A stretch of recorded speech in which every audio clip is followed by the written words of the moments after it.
Hey everybody, welcome back to Historians of the Movies podcast. I'm your host and creator, Jason Herbert, and every single week we are bringing you movies and the histories behind them. And this week, we are talking about Raiders of the Lost Ark. And I invited three amazing guests to come on, three amazing scholars of the history of archaeology. I'm talking about Kate Sheppard, Julia Troche, and Leah Packard-Grams. This is one of the best conversations we've ever had on Historians of the Movies podcast. We talk about the history of archaeology, Egypt, Hitler's fascination with the occult, the perfect pairing of Marion Ravenwood and Indiana Jones, and we find out just how much four scholars can drink over the course of one podcast. Get ready, this one's a lot of fun.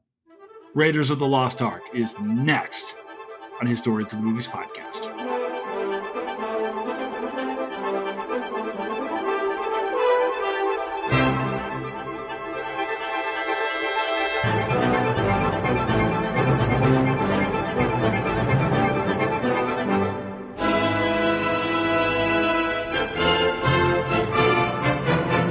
So for people listening in, we may be releasing this after your Mummy Pod, which is coming soon. It's so good. I've listened to it. It's good. I'm very excited to listen to it.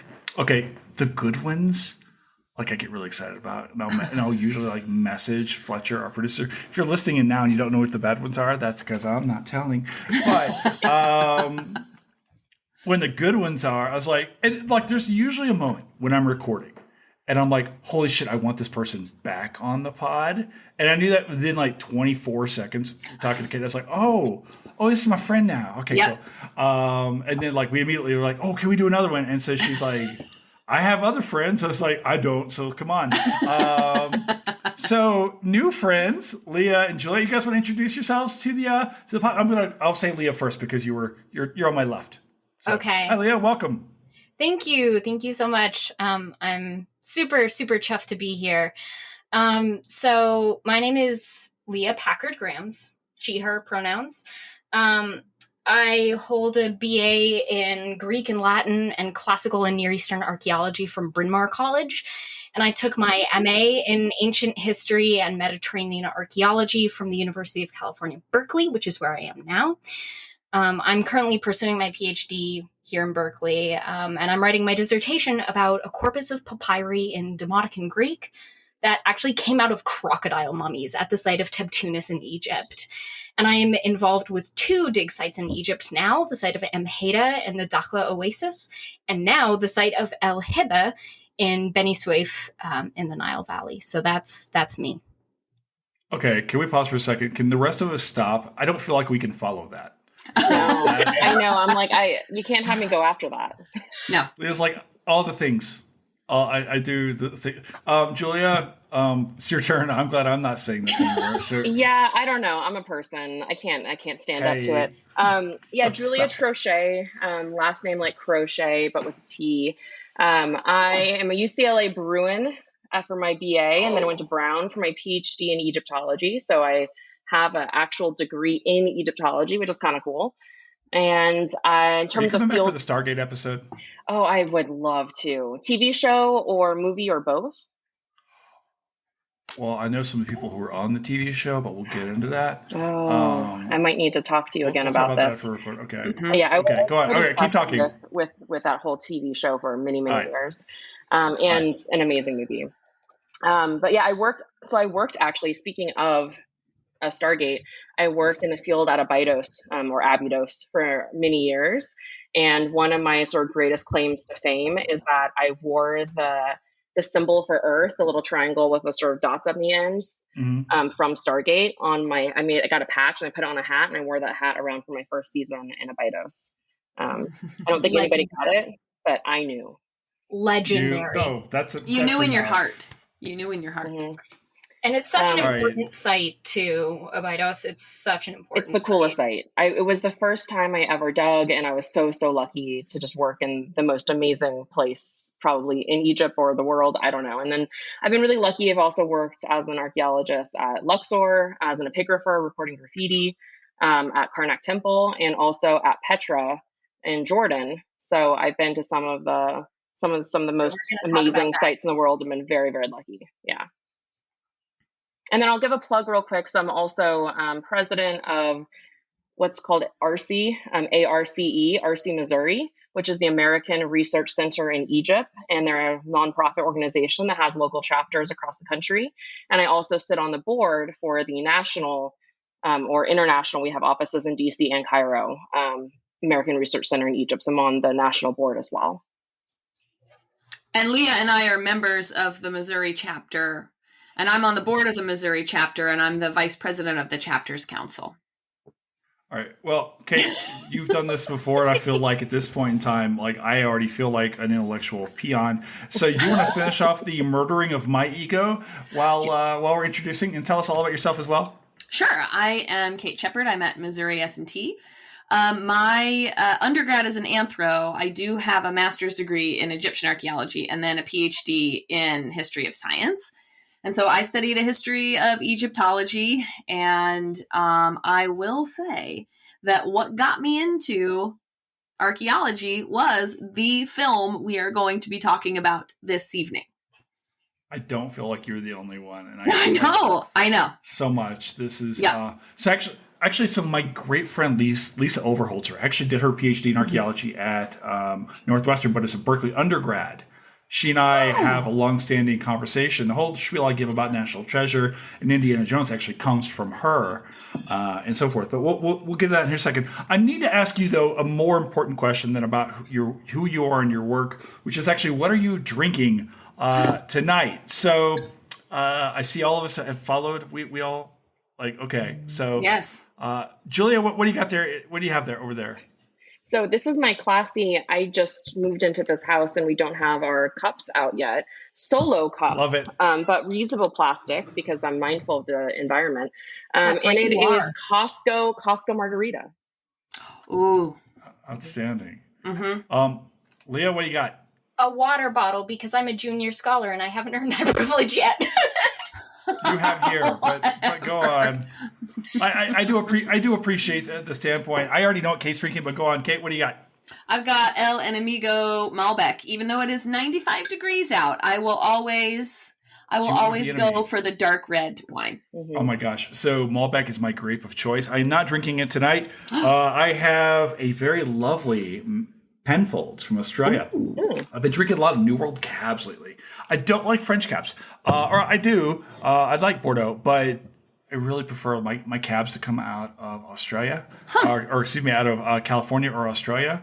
I almost bought some Chilean cabs the other day, but I love Penfolds. Like the way they cut. I'm gonna try it.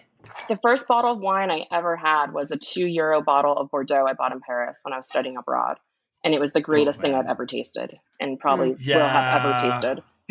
Yeah. I mean, you went off the deep end like right away. Like it would be like if your first podcast were this one. So I'm just saying, is this your first? This isn't your first pod. Yep. Leah's like, yeah? Like Julie, you've been all right. Okay. This is my first podcast. What a way to welcome you. On your CV now. Like junior scholar no longer. We're about to dive in. You're welcome to a whole new world. Okay. All right. We're talking about, I'm watching this movie last night and I've had this thought. I think I'm not going to call it Indiana Jones Raiders of the Lost Ark because that's bullshit. Because that's a post-Disney thing. It's Raiders, right? I'm just not even It's Raiders. Shirt. It's Raiders. Right. Sorry. Yeah. It's Raiders. It's Raiders. All right. And the Indiana Jones part. I mean, again, they renamed it to fit the whole series. It's not necessary, right? We all know it's Raiders, right? It's the perfect name. Okay. All right. Let's start in with some basic ideas. We're talking Raiders of the Lost Ark tonight, but we'll talk about the other films in this series as well. Archaeology, history of archaeology writ large, stuff like that, and anything else under the sun. General feelings towards this movie. This is not a new film. This film comes out in 1981, if I recall correctly. My God, this movie is 43 years old. Yeah. Like, if I were growing up in the 80s, I would not want to watch a movie from the 1940s. And this movie, I will watch this movie all day. It's like last night, I was like, told my son, I was like, get in here, we're watching Raiders. Like, okay. Yep. General thoughts on Raiders of the Lost Ark before we start jumping in. How do we feel about this movie? When Kate and I started talking about doing this pod, she's like, I got friends who will want to talk about this. What are your thoughts on this? We're all nodding aggressively. Let's right go. now. Well, yes. All right, Leah, as the junior scholar who is sober longest here. My general feelings about Raiders and Indiana Jones specifically. He is a spectacularly bad example and bad representative of what archaeologists actually do. But that's not to diss on Indiana Jones, though, because like as with anything, there are positive and negative aspects of his story, and the bad aspects I feel are the extremely racist portrayals of indigenous people and other harmful stereotypes, which we'll get into later. But also it normalizes looting. But there are also merits, such as, I don't know, fighting Nazis, the wonder and amazement that come with stories and telling stories of the past and the adventure of travel, and the general excitement surrounding archaeology. So there's good and bad, and really quick, that's my opinion about the good and the bad. It is one of the greatest action adventure movies of all time. Yes. Period. I mean, yes, there are problems. Yes, it is not a perfect movie, and everything Leah said is accurate, but it is also just one of the most fun, well done movies, right? Like the chase sequence, sort of halfway through the movie, is like one of the best, if not the best chase sequence ever filmed. And there are just so many beats in this film, and the way the cinematography, and just, I mean, it really is just the perfection of Lucas and Spielberg together in the 80s at a time of their height. And also, Catherine Kennedy and all these other amazing people and all the actors. This cast is stacked. All these actors, even who played small roles, became just amazing, amazing performers. So to me, this is one of the best of all time. Top 10. Oh, yeah. In my top 10 favorite movies for sure. Yeah, as well. It is my number 4 favorite movie of all time. I don't have a number. I have a full-on list. Yeah, absolutely. But doesn't it change daily? Oh man, sorry. All right. So yeah, actually, but and I count like the first 3 as a single film, much like I count the Holy Trilogy of Star Wars as a single film. Right? You can't separate Raiders from Temple. From it's good to know that you're a liar and a cheater from the very beginning of this podcast. That's good. Yeah. I never complete. I only lied about being a thief. Putting all the movies into just the number 4 spot. That's an interesting way to play this game. I like it. I am now the historian of film, and these are the rules that we can set. Sure. Yeah. Kate, what do you think? I think it is a perfect movie for a lot of reasons. So when I can pull my brand new 10-year-old, because he just turned 10 a couple weeks ago, in and say, we are watching Raiders of the Lost Ark, and he is stressed from the get-go, and also laughing at the appropriate points, and worried about the monkey who died, even though the monkey was a Nazi. Like, these are the emotions, right, that we all should be having. But this is our comfort movie. And so we just watch it, and we're laying there just watching it like this, but he is into it. And so when I rewatch it like that with him, I'm like, this movie is perfect. It's action, it's adventure, it's comedy, it's romance, and there's the archaeology, of course, that stresses me out too. And we'll talk about that soon. All of the things where I'm like, no. Yeah. Don't smash that. Don't set them on fire. Right? Yeah. I was at Trader Joe's the other day because I live in Colorado, and they had dates for sale. I was like, no, not doing it. No, I can't eat dates. Not to the monkey. Dates. No. You eat them. You do the thing, and then you just say, bad dates. Yep. To this day. It's like Jack in the Box. I won't eat there. No, absolutely not. I won't eat dates because of Indiana Jones. I'm scarred from the 80s. I was telling my partner that poison dates, man, if anyone wanted to kill me, that would be the way to do it, because I love the sort of, I don't know what kind they are. There's probably an Arabic word that I'm unfamiliar with. The Medjool Rutab dates that you can get in the Dakhla Oasis, and there are date groves all around the dig house, and you can pick them off the trees, and just so good, so good. Well, yeah, I am from Kentucky. Like, the Oasis is like Cracker Barrel for me. Like, this would be like us talking about biscuits and gravy. Like, oh my God, this is like Indiana Jones and his search for a book in Mississippi. Like, it's something along those lines. Oh my God, right? Gotcha. So yes, I can't think of dates and not think though of the Robin Hood Men in Tights scene where he goes, "Care for a date?" And she goes, "Oh yeah, sure." And he goes, "How about next Thursday?" And just cracks himself up. And it's just every time I offer someone a date, I want to do that.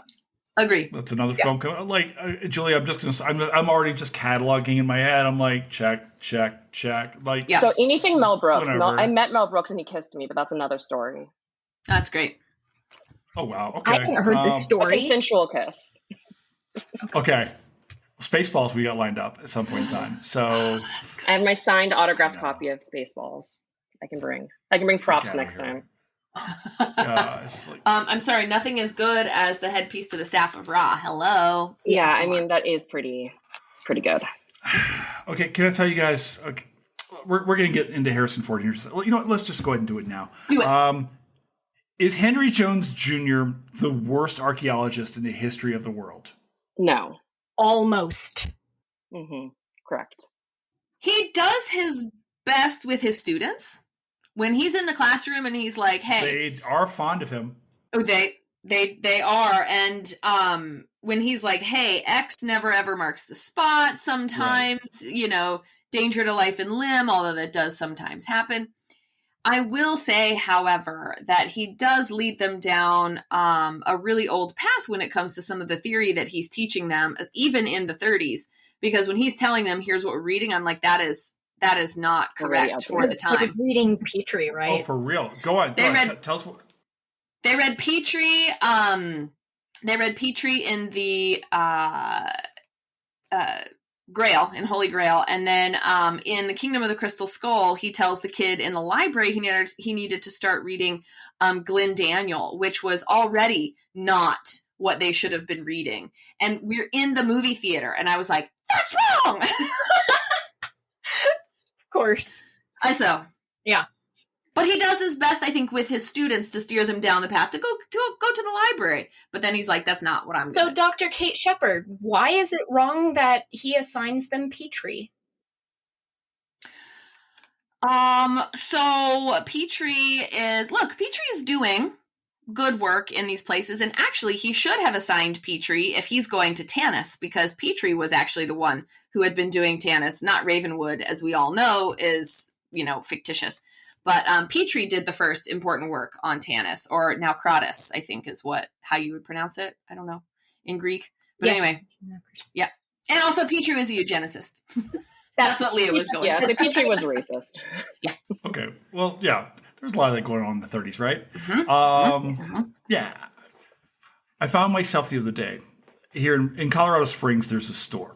It's like a bougie men's fashion store, and they had the full-on jacket, the pants, and I have to tell you, I was like, let me just drop $1,000 right now. $1,000. Well, the jacket and the pants and the shoes. Right, it's just something. The khaki and like the sandstone shirt. It's like it's a timeless look. Mm-hmm. Also, Harrison Ford, a timeless. That was the problem. I looked in the mirror and thought, no, it's not happening. So but you transform into Harrison Ford when you wear it. You put on the jacket, and when you put the hat on, it's the hat. Yeah, it's the hat. I dated someone for a while. I used to beg her to let me buy a fedora, and she was like, absolutely not. Because I think only Harrison Ford can do the. Leah's saying no. Is it only a Harrison Ford thing? Why? Because I want to bring the fedora back. Like even in dress situations, the Cary Grant with the suits. No, let's do it. Listen, I think so, but this is just me. I will say, last night Miles asked me, "Mom, how does Indiana Jones never lose his hat? Because he's always grabbing it at the last moment. It's always staying on." Do you know they actually try to staple to his head? at times. Did they seriously? Yeah. There's, if you look at the outtakes during Last Crusade on the tank scene, when he's fighting on top of the tanks, there's some outtakes there where he's quite literally trying to staple the hat into his head. And there's some real questions here in the film because I was watching this, at this point in time, I've abandoned all critical engagement with this film. I will not, I'm not going to try to criticize this film. Absolutely not. Like, I was watching Horizon. I was like, oh yeah, that's wrong. That's fucking wrong. God damn it. No. This, absolutely. However, what happens to the hat when he swims from the boat to the sub? Mm-hmm. Like, how does he get the hat back? Because the next time we see the hat is like at the very end when they're walking out with him and Marion and so forth. Because he doesn't have the hat the rest of the show when they're on the island.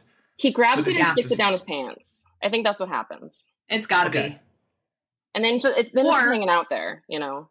Or because they'd have to go back to England before they go to the United States, and so maybe the captain of that boat. They met up with the captain of the boat, and he gave it back to him. Mm-hmm. Yeah, that captain was a good captain. I like that captain. He's very smooth. Like, okay, that's the other thing. Like, everybody in this movie, even Belloc, is just fucking smooth as shit, right? Yeah. Although I was tweeting last night, I was like, Belloc totally was vaped, right? He would totally have a vaping pen right now, right? I mean, oh yeah, yes, 100%. I mean. He brought his own hanger, you know. Of course, he's going to. Yeah, I mean, no one is as classy as someone who brings their own hanger. Apparently, that also was a joke that they tried in an earlier movie and failed, and so he kept. I can't remember. I think it was Spielberg who kept trying to push it into like all of his movies until it finally landed as a joke, which I still don't know if it landed correctly. That wasn't Belloc who brought his own hanger. That was the Nazi. Oh, that was. You're right. No, you're right. Belloc had his own vodka label. Nazi, yeah. Yes. Yeah, from the family farm. From the family. I thought it was right. And here's I thought it was the like thing. Grappa or something. Yeah. Yeah, but here's the thing I love about this series. I want to get your thoughts on this.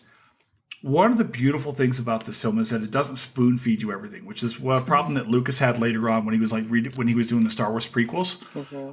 All you get are these illusions, this relationship, and we're going to get into the Indy Marion thing and the Abner thing, right? Indy and Renee Belloc clearly know each other, have known each other for decades at this point. Mm-hmm. Probably had a frenemy relationship at some point in time. Maybe Indy always thought he was a dick. Mm-hmm. But enemies to lovers, I'm just saying.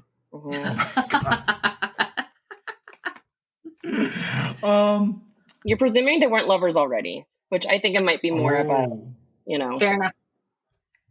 Are we about to start our own like Indiana Jones like fanfic? Is this about to become 50 Shades of Khaki at some point in time? Is that what we're going for? Possibly. That was basically our text chain last night, so we might as well bring it in. Yeah. I have an important question for you. I'm going to ask this for Kate. I'm going to put Kate on spot since it's the second time on. Kate, can you spell archaeology for me? Archaeology. Oh. You know what I'm about to do, don't you? Yeah. ARCHAEOLOGY. This is why we are friends. So, Leah, Julia, I don't know if you know, I work for the Forest Service in my daytime job as a tribal liaison, and this podcast is absolutely not endorsed by the federal government whatsoever. But we also work with a lot of archaeologists, and I see emails coming across, and they spell it without the A. Mm-hmm. No. Can you guys explain to me why that A is? I mean, I know why the A is so important, but can we talk about why that A is so important and why you can't have archaeologists? It just drives me fucking. You can't have archaeology without an A, and then another A. It's wrong. And then another one. Right. Well, so in Greek, ancient Greek, it's autokes, which means a beginning or a rule. So you're going to the beginnings of human civilization, whatever we define that as. So in Greek, the letter arche ends that A sound is the letter eta, which is the long form of an E. If you wanted a short form of an E, it would be an epsilon, arche. So it has to be AE because it's a long vowel in ancient Greek. It's a long vowel in British English, and therefore it should be a long vowel for us today. Thank you. Case closed. Could you give me a solid and write to the Department of Agriculture? Because that would help a lot. Yeah. Every time I see it, it just drives me nuts. But that actually transitions really well into the next question, because Kate and I talked a little bit about this when we did the Mummy Pod, which is I really actually want to get into the history of archaeology as a field. You know, Kate's got this beautiful book coming out. Like I've been raving on this. You see me posting about it nonstop. I'm not bullshitting you. I'm so excited for this book. You have no idea. So fucking cool, right? Thank my you. God, it's so great, right? But can we talk about the not about what archaeology studies, but about the study of archaeology? Like, where does archaeology come from as a field? So essentially, if you're listening in right now, one of the things I want to get into is not just just assuming like, oh, Indiana Jones is an archaeologist, right? Okay, cool. The fuck does that mean? So, you guys want to talk about where the field of archaeology comes from, and actually maybe even bring us all the way up to like where it was in the 1930s and maybe where it is now? I'll start with the fact that archaeology, I would argue, began in antiquity. Right. So you have this, if you're thinking about Egyptomania in particular, the sort of obsession and appropriation of ancient Egypt, the Romans were the first, maybe you could argue the Ptolemies, but really the Romans were the first who brought back spoils. Spolia comes, is where our word spoils comes from. They brought back obelisks to Rome. There are more obelisks now 50. standing in. Yeah, there are more obelisks standing in Rome today than there are in all of Egypt. Mm-hmm. Oh, so really? Yeah. Wow. Still standing, right? So yeah, many have fallen and such. And many have been stolen and put in, or gifted to New York and Istanbul and Paris. And so, but yeah, so the Romans themselves were sort of obsessed with Egypt and sort of, if you think about this as a sort of metaphor or, I don't know, a one line I kind of give to a lot of my students is we are closer in time to Cleopatra and Augustus and Julius Caesar than they were to the pyramids of Egypt. And so we're talking about an ancient culture of the pyramids about 3000, 3200, 2700 BCE, that sort of this early Egyptian civilization is forming. And so for the Romans, that was this ancient culture. It was kind of like us studying ancient Rome. And so I would argue in some ways the Romans were the first, maybe not archaeologists in the sense that we define it today, but some of the first folks who were really invested in reconstructing the history of ancient Egypt, at least as it relates to Egypt. And then you all can take it from there. I'd say it goes back before that, to be honest, because, I mean, you've got the king's lists in Abydos, you've got all of this interest in ancient Egypt for those who were more ancient. So I know Jason Thompson argues that the first Egyptologists were, ancient Egyptians. Yeah, maybe third intermediate period. Yeah, I can think of a number of pharaohs from the third intermediate period and the late period who want to revive monuments, build on top of them, uncover them from the sand, add their own inscription underneath the one that is already there, and understand the inscriptions that are already there. What have my predecessors said? And then add their own, yeah. Well, the Ramesses era has an era that's in ancient Egyptian, it's rebirth. So it's a renaissance. And so it's in the moment of the late New Kingdom, they're saying we are going to sort of look back into the ancient past of our lineage and sort of articulate it for the modern moment. So it was actually in the moment called rebirth, the sort of era of rebirth. Mm-hmm. I want to ask you a question here, because the Egyptian civilization goes back so far. How far back do we say? I hate to do this. The Egyptian civilization goes. It's thousands of years. I would say roughly 3200 BCE is when we first have writing. So if we're talking about history with a capital H and we're thinking about sort of the textual literary tradition, it starts about 3200. If we're talking about, earlier than that, then we definitely go back much further. There's lots of cultures in the area that becomes Egypt that has sort of shared symbolism and, ceramic practices that that have continuity into those sort of later stages.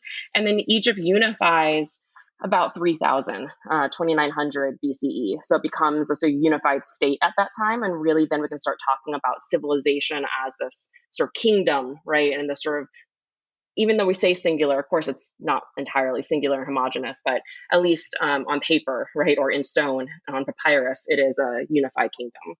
Mm-hmm. All right. Well, we'll come back to this when we do the Stargate episode, but can we definitively say Egypt was not founded by aliens? Correct. Yeah. Okay, I just want No to make aliens. sure. Unfortunately, Right, it'd be super interesting. But here's my question. Do we get a sense of, when this field of archaeology begins, say, amongst the Egyptians and so forth, and later amongst the Romans? And because as an American historian, one of the things that I am fascinated with is how memory plays into identity, right? And there's so much, obviously, we've all been paying attention to what's going on in the United States the last week. There's so much about the United States that's devoted to this ideas of the founders and what they intended and things like that. So I'm kind of wondering, are these Egyptians, do we have an idea, what's the motive behind the archaeology? Is this an idea of is this founder worship kind of thing? Is this we want to just understand where we come from? Do we get were these archaeologists writing or leaving their own stories behind about why they were doing what they were doing? This is Julia. So in antiquity, sure, but I mean, in the more recent past, I think Kate's and Leah will know a lot more about that. But yeah, I mean, they are writing some of this down. Now, we don't have the records for antiquity. No one really ever explains anything to us in antiquity in a way we want. They never really say, well, this is why I'm doing it, and let me lay it out, and let me give you 3 or 4 documents that you can confirm that are contemporary. They're not nearly that nice, but there is a sense of hero worship. So they're pointing to me, Leah and Kate, because I study, and my first book was on something called apotheosis, which is where someone dies and then is deified by their local community, right? And so it's this practice of having sort of folk heroes, in the same way, in very similar ways to our founding fathers, right? And many of these men were sort of local politicians, leaders who then upon death became gods and were revered as gods by their local community, in part because of that efficacy, because of that potency and power that they were perceived to have in life. They thought that would continue into death, right? And it's all about social capital and sort of, social distinction and setting yourself up as being more important. And, when I talk to my students about the pyramids of Egypt, I talk about, the Egyptian kings, technically not pharaohs at the time, but kings wanted to basically put their name on the largest thing on Earth. And it was the largest man-made structure on Earth until 1300, right? Until 1301. So for thousands of years, the pyramids of Giza were the largest man-made structures on Earth. And that's not too unlike politicians today who want to make very large, tall buildings and write their name atop of it, right? It's a similar sentiment of wanting to literally etch our memory into stone because we are so insecure that we'll be forgotten. And the Egyptians were very insecure that they'd be forgotten because that was ultimate death. And that's true of the archaeologists then who were sort of excavating their past as well. There was this sort of obsession with being remembered, and sort of having your life continue through that memory, because memory is what gives you power. Mm-hmm. Was there a sense, I don't want to turn this into an Egypt thing entirely, but I also, let's go. Why not? Was there a sense, right? Was there a sense of an afterlife for Egyptians? You talk about the idea that death is final. Is there another space of existence that people, as they die, I mean, we've seen all the sarcophagi and things like that. What happens, Julia, what happens when we die? Yeah, well, I thought you should know the answer because you guys just watched The Mummy and you know that etched on the inside of the sarcophagus is death is only the beginning. And that comes from an ancient Egyptian text, right? And so for the ancient Egyptians, the hereafter was very much like our world, right? So it was the field of reeds. It was, my old professor, Jim Allen, described it as, sitting along the Nile with a cool breeze and some shade. And as someone who grew up in San Diego, I was like, oh, I know what that feels like. It's sitting on the beach with it being 72 degrees and some shade, right?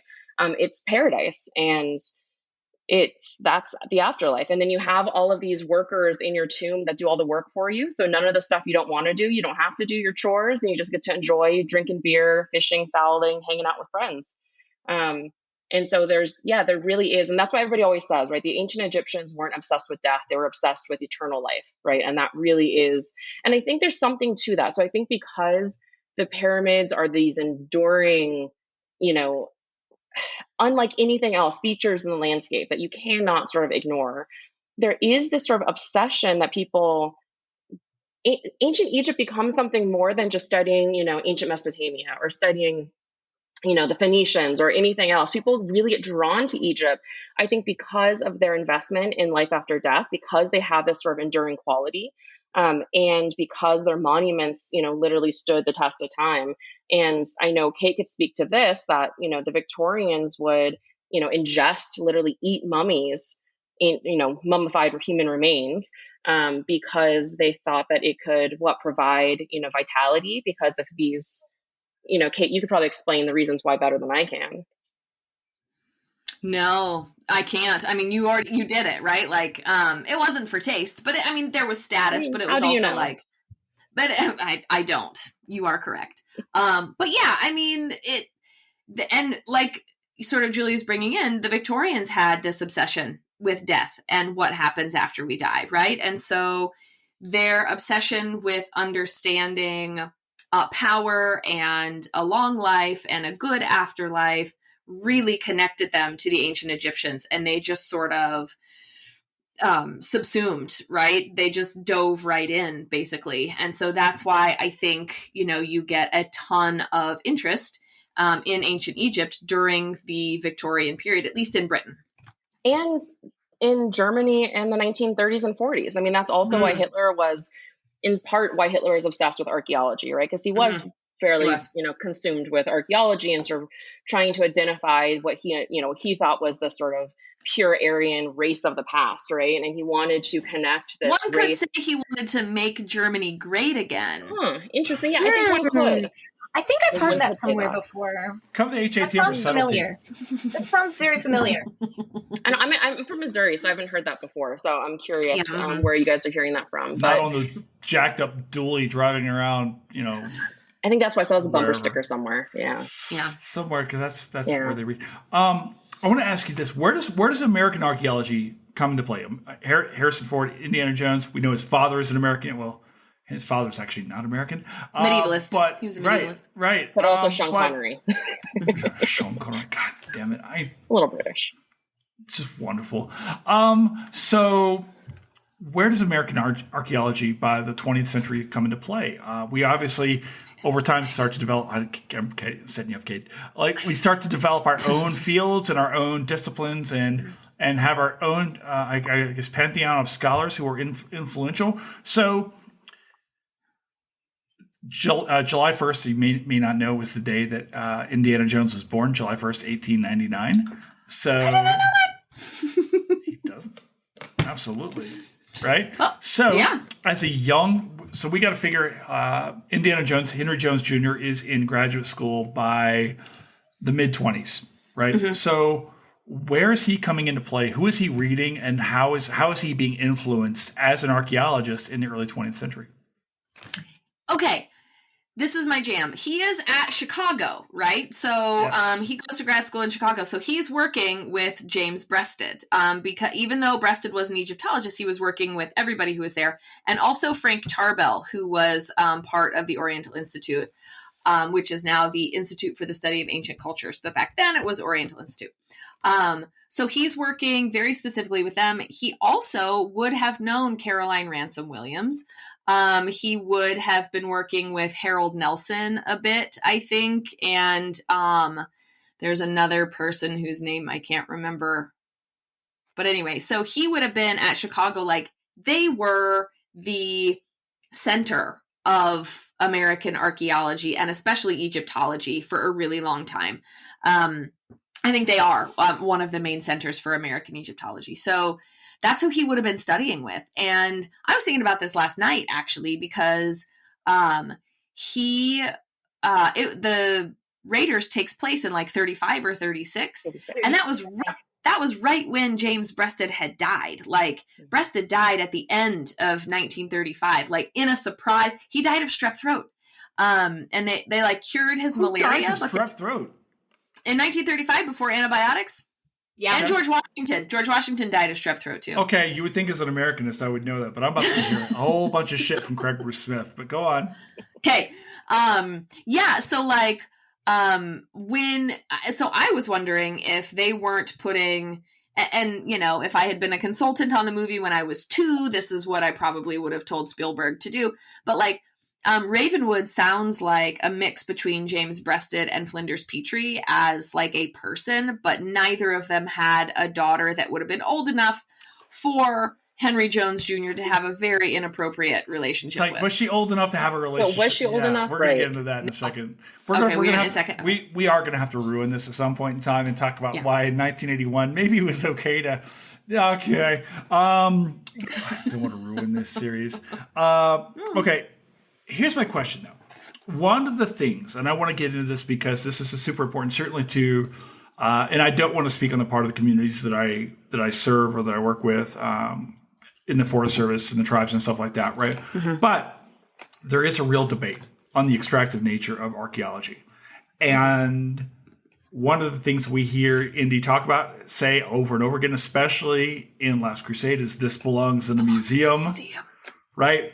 So can we talk about maybe, especially by say 35, where the mindset was amongst archaeologists of, this is a colonial practice in a lot of ways.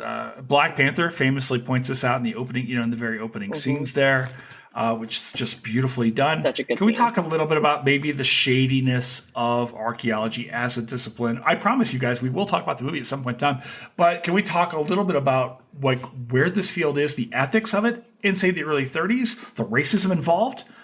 Hopefully that's changed, but kind of go from there. Can I go again? Go for it. Okay, good. So in the 30s, especially in Egypt, and I'm going to say Egypt because, first of all, that's where we're all living, and also that's where Indiana Jones is working in this movie. So by this point in time, Egypt has technically been independent for about 13 years, and they were not letting stuff out. They really tightened everything up. So the fact that, the Germans, of course, the Nazis are moving in and they just take everything no matter what. But that would have been very difficult for them to do, even as Nazis, to get that stuff out of Egypt in 1935. So removing things from Egypt by 1935 was practically impossible, and very few people were able to do it. But before this, basically, France and Britain had signed this Entente Cordiale, which was in 1904, which they said, okay, Britain was like, the French, you can do the Department of Antiquities, you can make all of those rules. In Egypt, we basically get everything else. And they did this thinking, and there was other stuff, of course, but for Egypt, this is what they were talking about. Because they thought they were going to be there for another 150 years, right? So they were setting this up to go, we are just going to take all of this stuff. And the French and the British, you've got Belloc in here as a French Egyptologist. And the thing is, they were not very, at least in the 1915-ish to 22, when it all fell apart for the Westerners, but Egypt actually got a say by 22. They were not very amenable to sharing a whole lot of stuff, or to allowing the British or Americans to just sort of dig wherever they wanted, which is what had been happening in most of the second half of the 19th century. So I'm kind of going backwards here, but second half of the 19th century was a free for all. They were using dynamite. They were having gunfights. They were fist fighting each other in the at excavation sites. And then it gets more contained and more regulated as we move forward in time. And by 1922, the Egyptians are like, you guys are you're done. You are done fighting over this stuff. It's our stuff. Come on. So by 35, I think the Nazis would have bullied their way in, but it would have been really hard to get stuff out. That was a long thing. No, it's perfect. It when I talk to other archaeologists and they refer to the good old days, now I understand, was the gunfight days of archaeology in the late 19th century. But I actually want to move back to the first opening of the film. I want to get into, because we don't start in Egypt. We start in Central South America, and kind of go from. This is one of those. There were, I think, the mountain that's shown, which also most beautiful transition from a logo into the beginning of a movie. They do this throughout the series. Last night he goes, that was so cool. Oh my God, yes. Yeah. And apparently they had it's a Hawaiian island, right? It's a Hawaiian mountain. So that part was filmed in Hawaii, and apparently they just were literally driving around the islands for like days trying to find the perfect mountain that like looked enough like the logo. So technically I guess we're in Hawaii, but yeah, I think we're supposed to be somewhere in Central South America. It's kind of it's kind of broad, vaguely sort of referenced, and and the one note I had when I first was starting to watch the movie was, you have this, so Indies, there were two local guides, and one of the local guides gets startled by this sort of big totem, the statue that, sort of comes out from behind the vines as they're walking through the jungle, and he like screams and runs away in this very dramatic fashion. And I wrote down, like, I've never had a guide that is scared of anything. Like anything like that, might startle you, they've seen and seen worse. Like there's no way a guide, but that is a common trope, even in the Mummy ride at Universal and in sort of other sort of movies and settings, where you have this sort of, this like narrative of the locals being scared of this magical thing that then the archaeologist is coming in to do the science and to do the real work to, correct it and study it from a sort of correct Western perspective, and again, I'm using, for those who can't see me, I'm using lots of quotes, and I'm being, I'm not actually believing those things and saying those things. Yeah, we gotcha. I also noted that beginning scene where the guide screams, runs away, and a bunch of bats fly out of the mouth of this architectural, I don't want to say like maybe deity. And I wrote down, that's actually so interesting, because archaeological ruins actually often become habitations for local wildlife, which is a concern for conservation. I know I have some Egyptologist friends who cannot stand the birds of Egypt. I love the birds of Egypt, but they can't stand them because they roost in the architraves of the temples, and their excrement is not only unsightly, but also is actually very acidic and detrimental to temple walls or epigraphic inscriptions and things like that. So I noted that. I'm like, if that were a site I was excavating, we'd have to find a way to deal with the local wildlife. and see the ecological impacts of archaeology itself, because if you're clearing a site of trees, vines, bushes, just like even that can have an environmental impact. But anyway, bats flying out of the mouth reminded me of all this. Right. I mean, these things are actually only archaeological ruins if humans are looking at them, right? For bats or snakes or any bugs or any spiders. All the other species are just like, this is home. Yep. Right. So I hadn't even thought about that, Leah, and you pointed out, and the thing that pops in my head is like those shows like on whatever, where it's like the world ends, and then like the New York City. And like all of the vines creep up in the overpass, right. But that is also like, we saw this with like say Machu Picchu, right? Where it's like these cities, or Cahokia is another great example, just of where nature does what nature does. Or the sands of Egypt that covers how many monuments are just lying under the sands of Egypt that we can't see, right? And I have, my new house here has a wisteria plant on a pergola, and that wisteria is like a very invasive, aggressive vine. And it like comes out away from the pergola towards the house. Like the vines reach out like an alien arm. That's just, you can tell it's just like trying to eat and kill and consume everything. It'll like crawl its way up other trees, and then the trees inside will die because it'll take all of the like sunlight and nutrients that the tree would normally get. That's what it's biologically programmed to do. Exactly. Search for sunlight. Mm-hmm. So it's funny because we're talking about Egypt so much, and actually a really influential work on mine. So I came up as writing about indigenous and environmental history in graduate school and so forth. And actually, Alan McHale wrote this really terrific book about the animal and Ottoman Egypt, about how we should consider, civilizations as ecosystems and things like that. And, it's, Julie's like, nodding here, and I'm thinking about this as well, just the environmental aspects that are on display here that we're never really fully addressed. We'll get into how the hell the snakes were alive in the Tomb of Souls here in a bit. I mean, that one I have an answer for. Okay, I thank you because I have no fucking clue.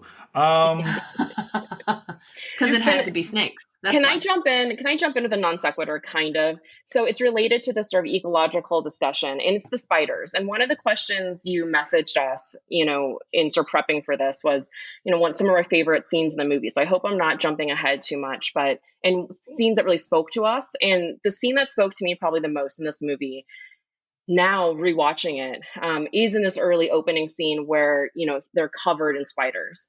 Because one of my greatest moments and sort of worst moments at the same time was working in Abydos, and we found, we were excavating a hypogeum, which is a burial place, a Greco-Roman burial place for animal mummies.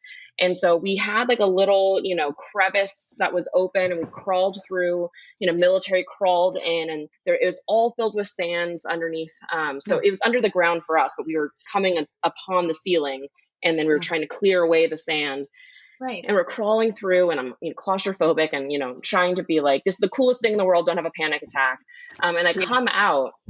I also have just like the worst arachnophobia. We're just giving everybody away, all of our secrets. Another Kill movie Leah you by do, dates. Julia. Like find, send me spiders, and we'll have to figure out what, the other greatest fears are for Kate and Jason. And I came out of that hypogeum, and I was covered in spider webs. And luckily for me, though, dead spiders, because the spiders in that case were not alive, but just covered and caked. And then my colleague was with me. I was like pulling off dead spiders and like spider webs from her back too. And so that moment in Indiana Jones where his guide turns around and is just covered in these giant tarantulas really spoke to me on multiple levels. Ironically, that's Alfred Molina who played Doc Ock and Spider-Man. Yes. I think his first film role. Oh, is it? He was so it's young. He was so young. He's an infant in that film. Yeah. Adios, Jones. You throw me the idol, I throw the whip. Oh. Oh, but the whole thing, so I was watching like last night, still to this day, like when Indy does the thing with the idol.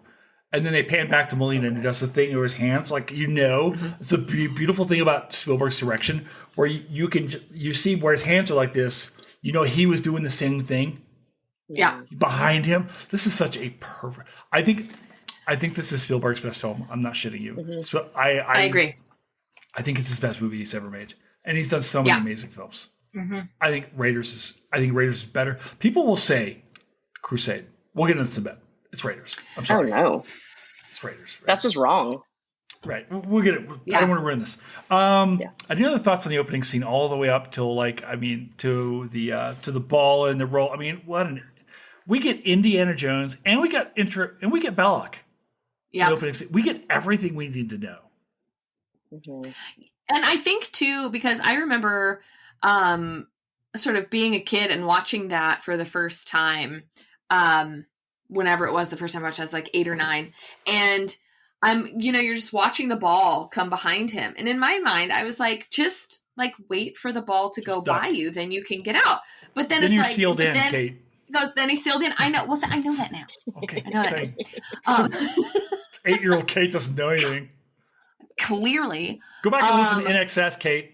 Go on. Excuse me. I just went to a New Kids on the Block concert a couple weeks ago, so I am there. Jealous. I'm there. So jealous. I'm there. I've got this my. Is Gen X got with Jason and Kate. Welcome. All right. Oh my God. Step by step. So yeah. I mean, but like, just like Jason was saying, you get everything about Indiana Jones that you need to know. He is fortune and glory. He is adventure. He will do what he needs to do to stay alive, including jump into a river, swim across it to an airplane that's already going by, and then sit in a seat with a snake, the pet snake Reggie, right? Reggie. So I'm like, he has a name. He has to do, I'm sorry. He has a name. Right. Reggie. He'll sit with Reggie. Reginald. But there's so much about his character in that first 7 minutes that is just, it's and perfect. You get it all. You get it all. Yeah. You get everything. And can I add, he also doesn't get the treasure he's seeking.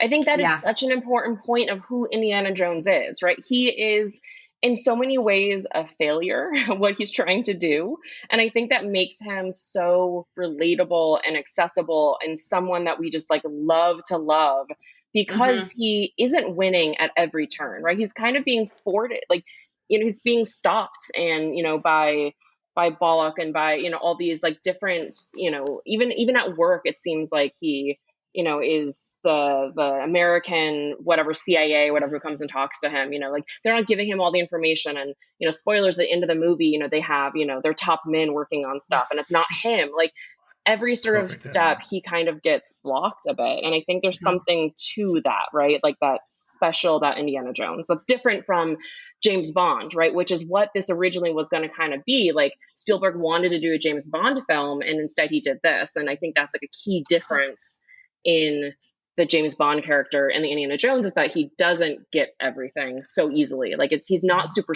he's like charming, but not suave in the same way that like someone like 007 would be. Well, this is an important part, right? Because I've talked to my great friend, like Lisa Overholter earlier, and I'd read earlier about the influence of this film on archaeology.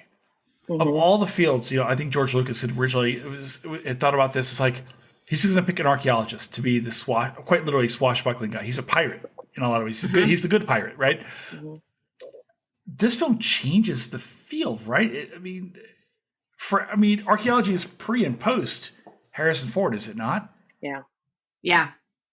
There are huge numbers, like, right? There's recorded massive numbers of students who are enrolling in classes and programs after this movie came out. Right. I mean, when I was an undergrad, I was in an intro to archaeology class as an anthropology major, because that's all I could do was the intro. And I had a friend who was sitting next to me, and he was not into it. And we're taking notes one day, and he's like, I thought this would be more exciting. I thought it would be a little more like Indiana Jones. And I was like, this is like Indiana Jones. Like, you have to learn this before you can go do that. Right. Indy's quite literally telling you, don't listen to me, right? In the classics, he's like, the work is done in the books. It's done with a trowel. It's, you know, he's quite literally, and that's what makes him an anathema. It was like, he's really the exception to his own rule. Let's talk about Marion. Yeah. Love Marion. Love her in so many ways, right? Like, she is not a pure damsel. She is not a pure damsel in distress, which I appreciate, especially when we look at like something like Temple of Doom, which I'd add, the filmmakers were going through nasty divorces when Temple of Doom was made, and think about the female character in that movie versus who is just a whiny bitch basically the entire time. Who Spielberg later marries. Right. Yep. I know. He later said that was the only good thing about doing that movie is because he met his wife. Kate Capshaw. Yeah. Yeah. I feel differently about Doom, but we'll get into it here in a bit. Okay. Okay. Leah, you want to go off on Marion? No. I mean, so please. I'm here for all the Marion Ravenwood. Yeah. I find that I think she's sometimes to some extent put in the damsel in distress role. Sure. And she constantly resists it and resists it and resists it. And that's where she shows her strength, right? We're not quite in the 20 teens of you know, badass action women heroes. We're still in the 1980s, but it's a step in the right direction. The way she reacts to being put in these damsel in distress, quote unquote, situations, and her resistance to that, and her she steps up to the plate and participates in the action. Yeah, which is new. The first time we see her, she is out drinking. One of the coolest scenes. Talk about the way this film lays out her characters. She's hardcore, and then the next thing she's not a junior scholar. No, she's decking our hero. Yeah. Saying, I've learned to hate you over the last 10 years. And then this is the shit that like flew over my head as a child because I'm not doing the math. And they're like, there's a history. And then later on, he was, okay. So I spent last night doing this. 25 and 16 is about what I'm coming up to. That's what I thought, too. Is that about right? Yeah. I also They wanted to make her younger. That's also what I read. George Lucas and Spielberg talked about making her 12 or 13 when they met. And someone said, no, that's really crossing a line. Yeah, 16 you can kind of like... Okay, 16 in the 20s, it's like, well... Okay, right. You kind of go, okay, because actually my grandfather was 22 and my grandmother was 16 when they got married. Mm-hmm. So you can almost kind of go there, right? But it's clearly, when she says, I was a child, and he responds, you knew what you were doing, it's believable on both ends to a degree there. Like there is clearly, there's some innocence on the part of Marion, but also you never get a sense that Marion never doesn't know what she's doing. You get the sense, I think, in a lot of ways that she has always been wise beyond her years. But this film doesn't work without her.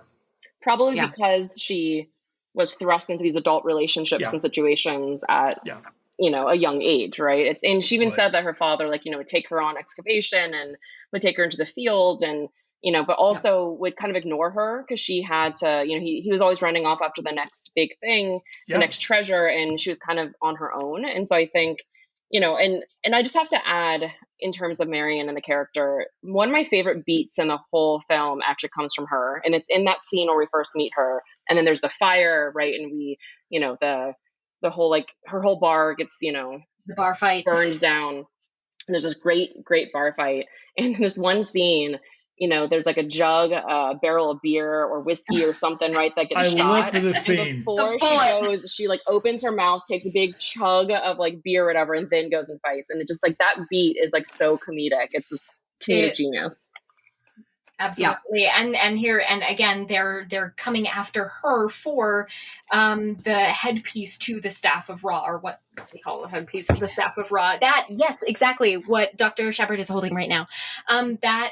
Which she wears around her neck. So again, they want the bad guys want something from her. This is what I meant when I said they put her in the damsel in distress role. But she actively refuses it. Exactly. Oh yeah, she does. Yeah. And I think that's the thing that makes Indy work so well in this particular film is that we don't have Indy without Marion. Indy is not able to get I don't want to go off and say Marion's the star. She's not. No. But everything that Indy does, all of his character growth, is through his relationship with her. Right? When he thinks he loses her, the forlorn loss of her, when he finds her again, his heroic journey of maybe looking out for someone other than himself is through his affection for her. And she's smart and she pushes back. And the decking of him, I don't want to ruin my favorite scenes in here, but they involve Indy and her, and we're going to get in that here in a bit. So, okay, we're going to come back. We're going to come back to Indy and Marion. Actually, no. Wait, I do want to say, say something about her too. And, when they catch them on the boat, right? They get her in the room and then Indy hides, right? So he can go save her. Cause if he gives himself up, they're both toast. But you have these Nazis. She's the only woman on the boat. You have these Nazis throwing her out of the room. And it seems silly, I think. Sometimes it may be like a comedic thing, but she turns around to one of them and goes, "Don't you touch me." And then he pushes her. To be the only woman on a boat to turn to a Nazi and poke him and say, "Don't touch me." You don't do that. But Marion did it, and then of course they shove her again, but she's doing the only thing that she can do, which is saying, "Don't touch me." She can't punch this guy, or she could, but there's only so much she can do in that situation, and she does what she can. And she very quickly plays along, right, on the boat too, when the pirate captain is like, "Oh no, we're going to keep her. She, we're going to sell her. We can have some use for her." She very quickly isn't like, "What are you talking about?" She realizes the game that he's playing right away, and she's she's wicked smart. She catches on to it like that. No, she is.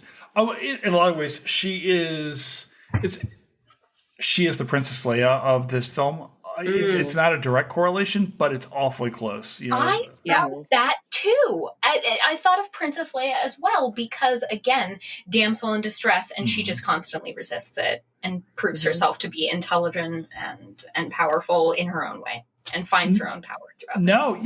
And listen, the amazing thing about Karen Allen was and is an incredibly beautiful woman. But the thing that always, like as a kid, and then as I grew up as an adult, things like that, would watch this film. Like I've been watching this movie for 40 some odd years.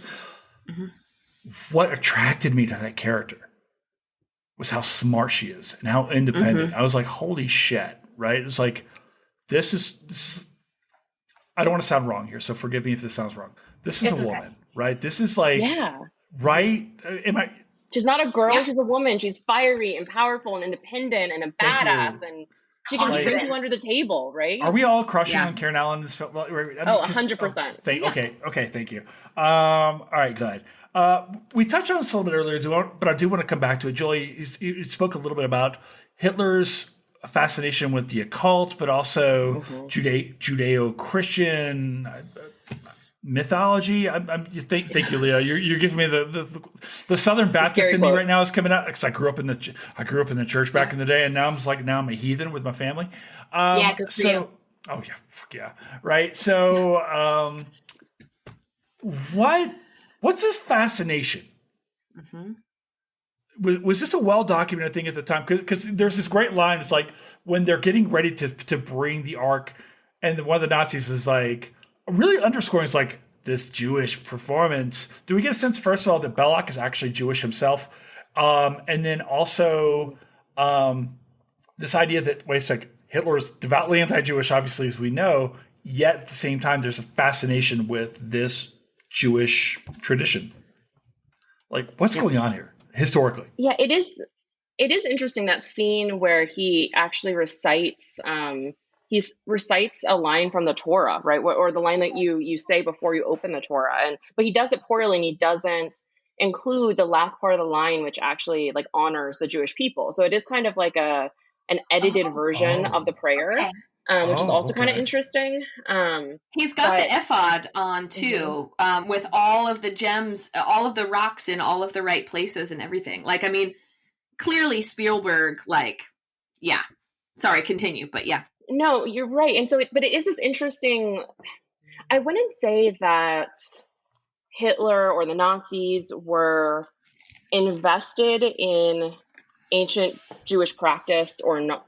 There's this idea, though, that the knowledge sort of, I think, you look at, there's sort of mysticism around the medieval era, early modern, Athanasius Kircher and others sort of followed in what was called the Hermetic tradition. And these, I'll just name drop these things. People can go look them up if they're interested. But it's the idea that there is this sort of ancient truth that starts in antiquity in ancient Egypt, and that is realized completely by Christians or by Christianity and Jesus, right?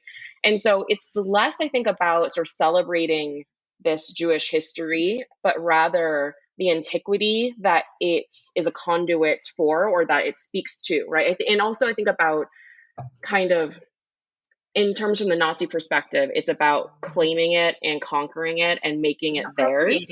Appropriating. Yeah. Power. Right. And That's it's the power, word. right, that comes with it. Yeah. Right. Exactly. Yeah. But because Mussolini did this too. I mean, there's film of him in his duds, right, in his military uniform or whatever, taking a shovel and digging in the Forum. So they were very interested in claiming this ancient past so that they could say, see this past that we are taking ownership over, we are as powerful as they are. I mean, this is something that happens still to this day, right? There is, there's all these conspiracy theories and, quote unquote, pseudo archaeological ideas or theories about, how, the Americas were populated by a white sort of Western European race before indigenous populations murdered all those people. And so they're really the bad guys. I haven't even heard that one. Who the fuck is saying that? Yeah. And modern Americans are reclaiming their ancestral past in this way. And,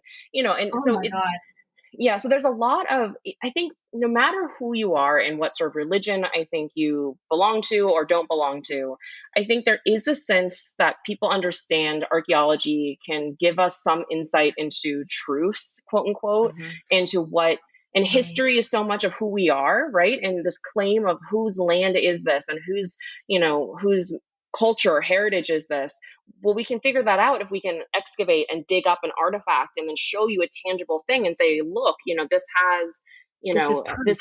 this is a quote from Kanye on this vessel that was deposited here 5,000 years ago, right? And there is the proof. And so I think there is this like, I'm good. I'm glad I hit you with that one. It got me. Ooh. But yeah, I think there is this sense of digging for the truth, right? And I think Hitler really thought that if he could find, these artifacts of the past, then it's kind of like George Orwell said, right, in 1984, like whoever owns, now I'm going to butcher the quote, but basically if you own the past, you can rewrite the past, right? So if you are the manager of history, if you're writing the textbook, you in some ways can change what it says. And so I think that's what Hitler really and the Nazis wanted to do, was to write their own history. And so they were trying to find quote unquote proof that would support their new narrative. It's amazing you just said, Julia, because we're quite literally in the United States. We've seen like in Louisiana and in Oklahoma and other places where we're quite literally having all these school administrations posting actually 10 Commandments and all this other stuff, actively trying to rewrite the narrative of American history, trying to re-own this as a way of, God damn it. All right. And it's a reaction because people in the United States and let's say middle and South America, middle of North America and south of North America, I think there's this reaction where they felt like the sort of emphasis and acknowledgement of slavery and the enslavement of so many people in our country and the murder of indigenous peoples and relocation of indigenous peoples and all these things somehow was taking away their quote unquote history, right? And so there was this pendulum swings back to reclaim it in a way. And I think that's also what, if we're thinking about the 1930s, that's also what archaeologists are doing, because you have this history. You joked sort of earlier, can we say that the pyramids weren't built by aliens? And but that sort of actually is part of this narrative, right? Where the West wants to claim ancient Egypt for itself. The West, as in Europe and America, let's say, wants to say ancient Egypt is ours. There's no way a Black African civilization could have done this. It's more likely that aliens built it than a Black ancient civilization. Like that is the premise. And people, obviously, not everybody who believes in alien built the pyramid theories are racist, but that's the foundation of it, right? It's kind of like Petrie having this eugenics theories in some of his early archaeology where he's looking at he's looking at skulls and trying to discern brain size and intelligence from the shape of people's skulls. It's the same sort of idea, but it's all about sort of trying to claim the past, the grandeur of the past for ourselves. And that's something we're fighting with right now with contemporary Egypt.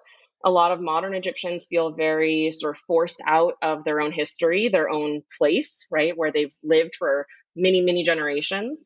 And there's a tension then between some contemporary Egyptians and some Black Americans in particular, but people of, African descent sort of writ large, who also want to claim Egypt and Nubia as sort of their history. And that sort of continues today, where there's some tension between contemporary Egyptians who feel pushed out by white colonial efforts in the field and Black Americans in particular who also feel sort of pushed out of white colonial systems in America. And there's a sense of a zero-sum game where, there's only so many seats at the table. And that's why when you're looking at the archaeologists, it's Indy Jones, it's a Frenchman, they're all like white guys, and Salah, who probably is more knowledgeable than all of them and more talented than all of them, is the worker. Well, that actually segues perfectly. Sorry, and Leah, no, please, that was amazing. Leah, you had actually hit on this a little bit earlier because I want to talk about Salah, right? And indigenous knowledge and things like that. And also representations on film here. So I grew up thinking that all Egyptians look like John Rhys Davies. Like this was like this. And I'm actually dead serious here. As a child, I was born in 1977, so I'm 4 years old when this film comes out. I can't remember the first time I saw it, but it was an integral part of my childhood, right? My childhood was Star Wars and Indiana Jones. Folks, it's no surprise that I became a historian, right? Yeah. And yet, turns out I find out later in life that John Rhys Davies is actually Welsh and maybe kin to the guys in the Mines of Moria. But I want to ask you guys. I'm like, how did that blow your mind when you saw Lord of the Rings? Yeah. Oh, well, I tell you what, I was, Like, first of all, by the time the dwarves are Lord Reese came Egyptian? out- oh my gosh, right? Well, that's a whole other loaded thing when we talk about representation in those films. Oh, I know. Yeah. But yeah, I think you bring up some really good points here, right? Because the diggers, the people with the actual knowledge, are indigenous Egyptians, right? For lack of a, I don't know if this is the proper terminology here, but can we speak to representations on film? And I think the three of you all had ideas here, so I'll just let you riff here. Whoever wants to go here. So I was thinking about this last night when we were watching it, and Indy goes to Sala to figure out about the head staff of Ra, and he's like, I know a guy. Okay, first of all, I think that is legitimate and accurate, because it's so Egypt, because they know somebody, and the thing is, if they don't know it, they're gonna find the person who does know. And it's going to be amazing. You're going to have food. It's not going to be poisoned, and it's going to be amazing. But you go and you learn this thing, and then Sala is like, now I'm going to get you here. And like Indiana Jones, like he climbs down and he does the staff, but like Sala is the one who gets him. Yeah, like this. Right. Oh, this one. Yes, that one. Yeah. Right there. It's this, and he's like, ooh, and it goes through. So, but yeah, Sala is the one who is getting him all of the knowledge, and then getting him through the line, like getting him through these places so that he can go.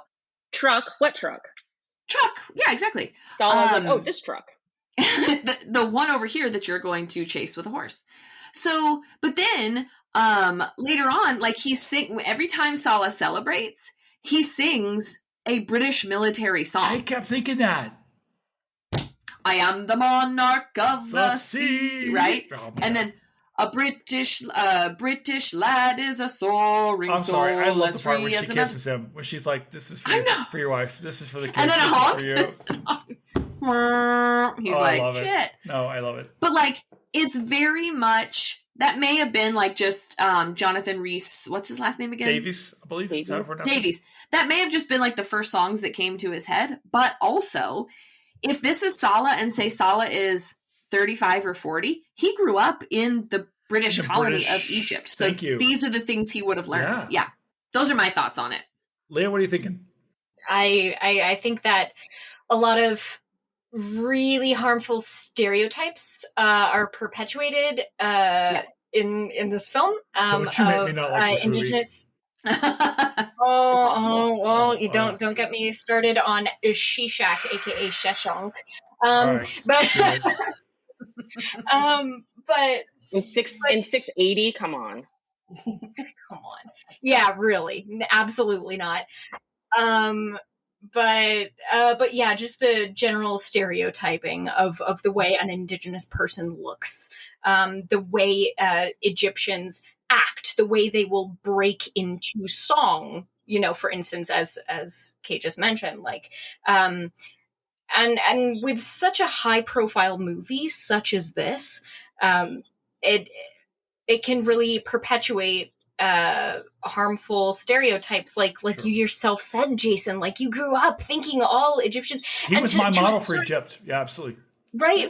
And to a certain extent, that's not your fault. To a certain extent, if this is all the American audience is exposed to, especially as children and in developmental years, that becomes the fixed stereotype within our minds, and it's our job now as adults to fight against that.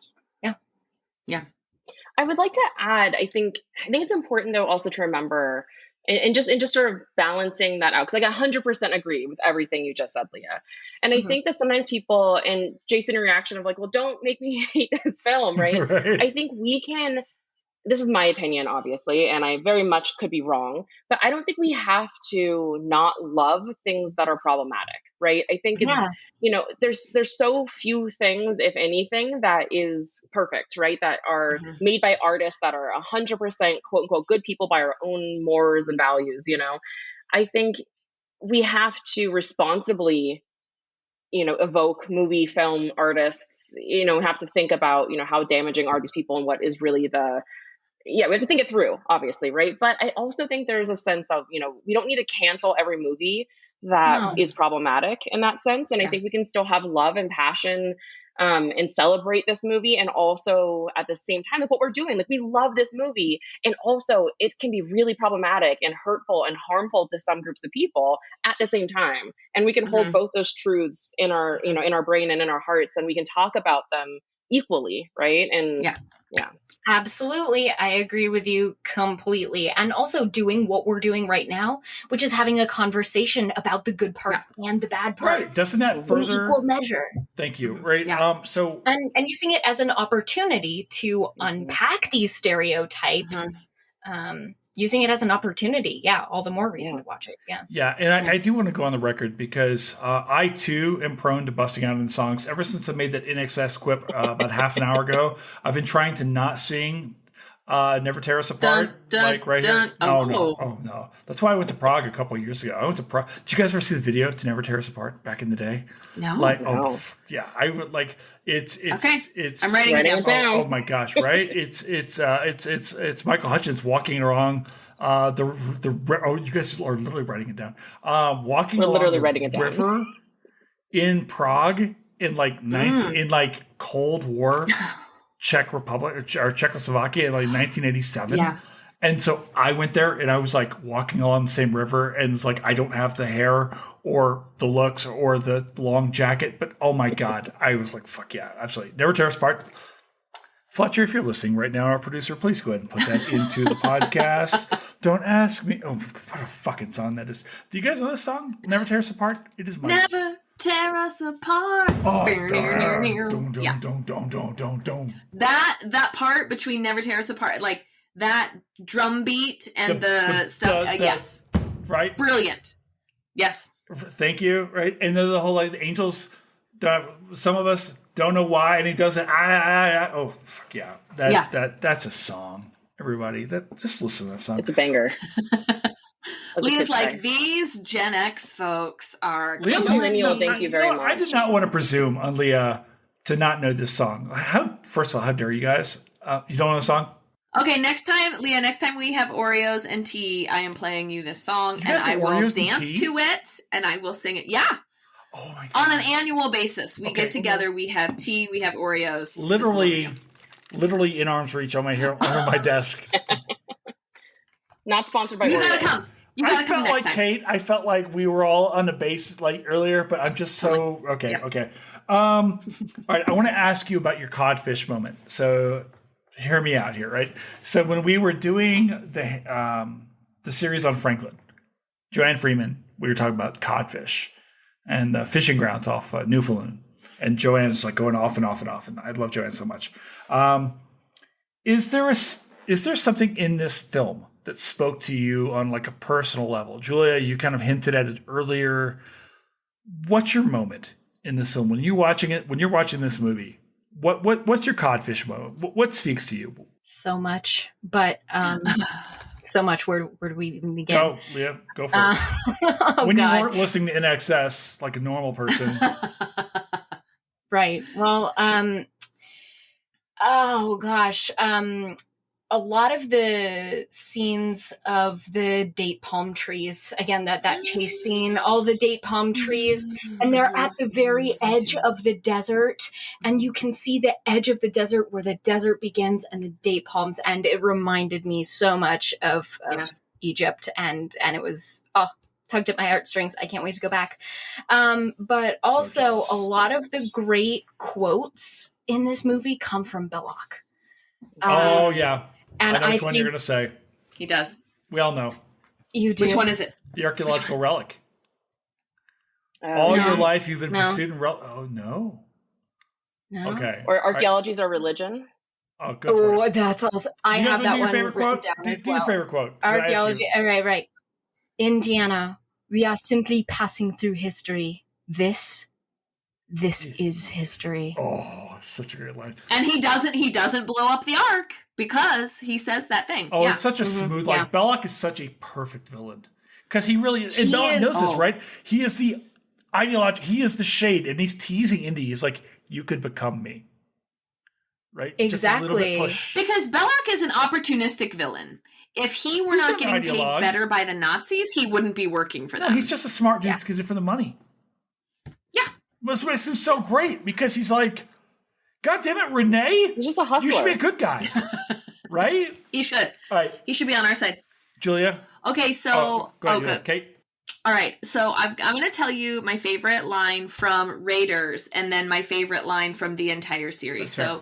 So my favorite line from Raiders, and I told this to my husband and son last night, and I don't know why, but we were talking about Marion sort of not being the damsel in distress. And it's when she is pretending to be drunk with Belloc, and she kind of grabs the knife, right?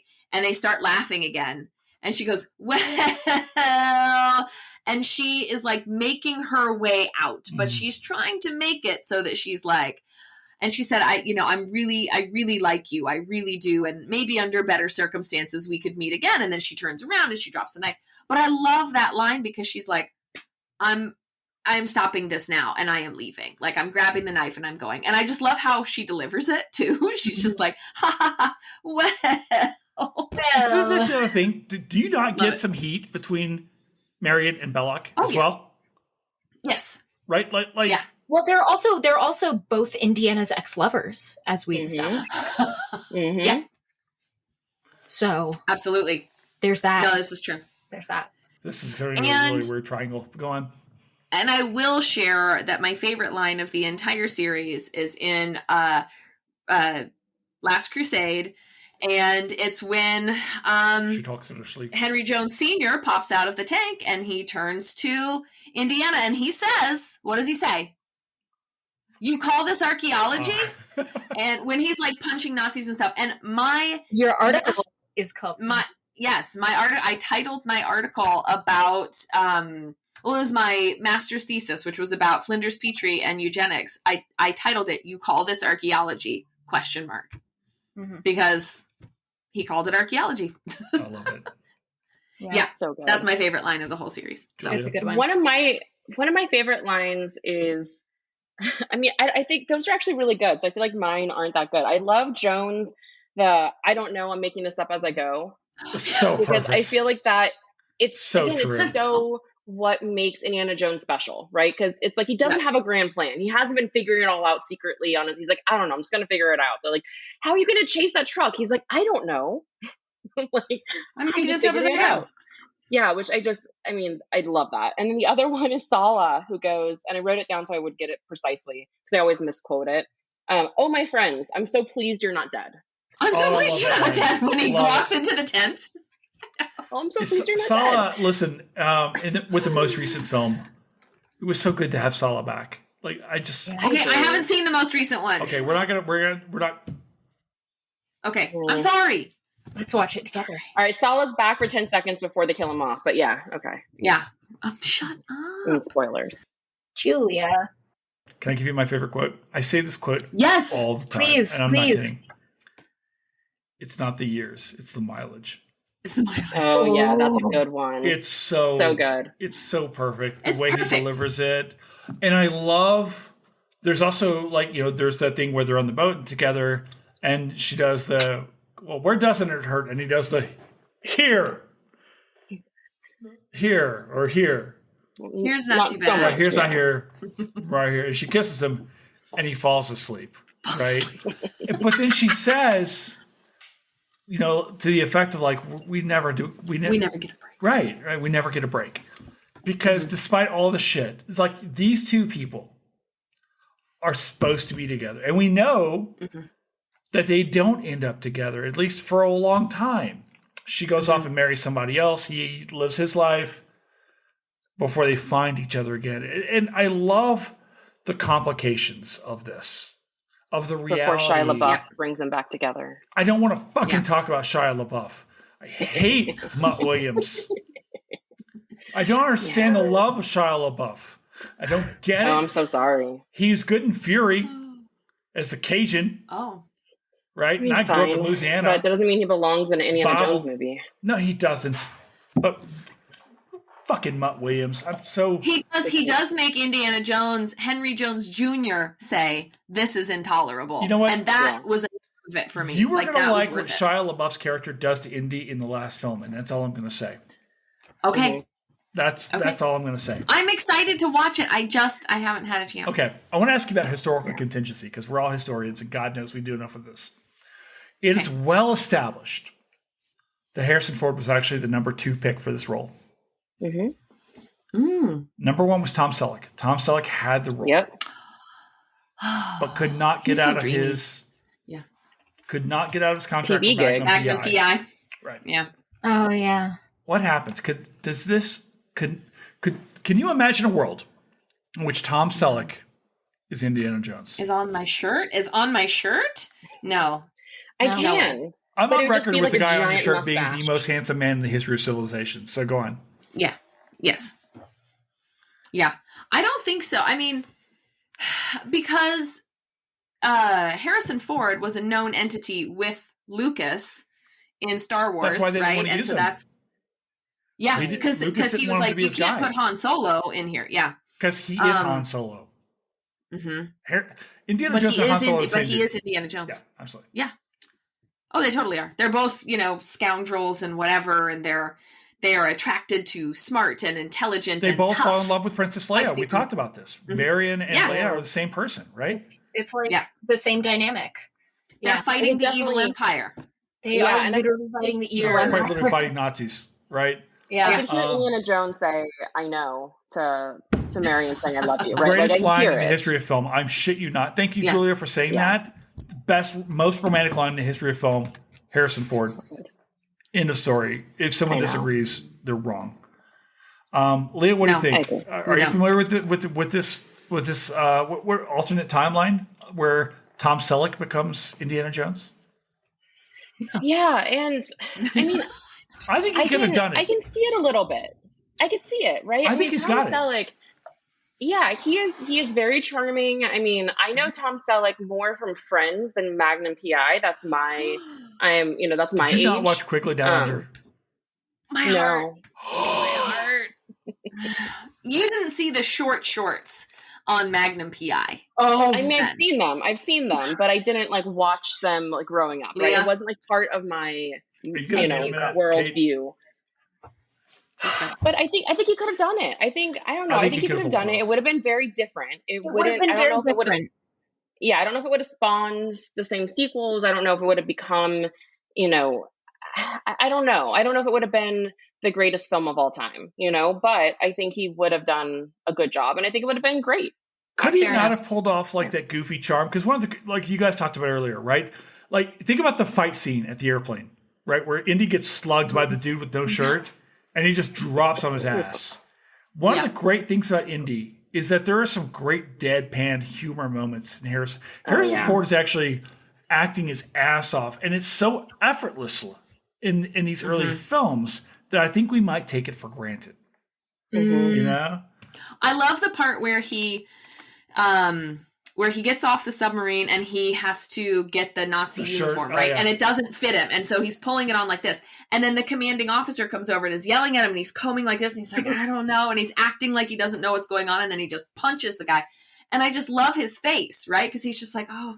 Can we talk about the fact that he can actually kick somebody's ass? As he goes along. He's absolutely making it up as he goes along. And as he goes. And you can see it. And it shows. What did you say, Jason? The fact that Harrison Ford, Indiana Jones, can actually kick somebody's ass. The only guy in the series that presents a challenge is the big muscle-bound Nazi guy. Pretty much every other time we see Harrison Ford in a fight, he's usually kicking some one-on-one. He's a good fighter. Yeah. I mean, to be fair, he shoots a guy. He just gives up at some point and is like, nah, I have dysentery. Let me just shoot you. That's such a great scene. And the story behind that's even better.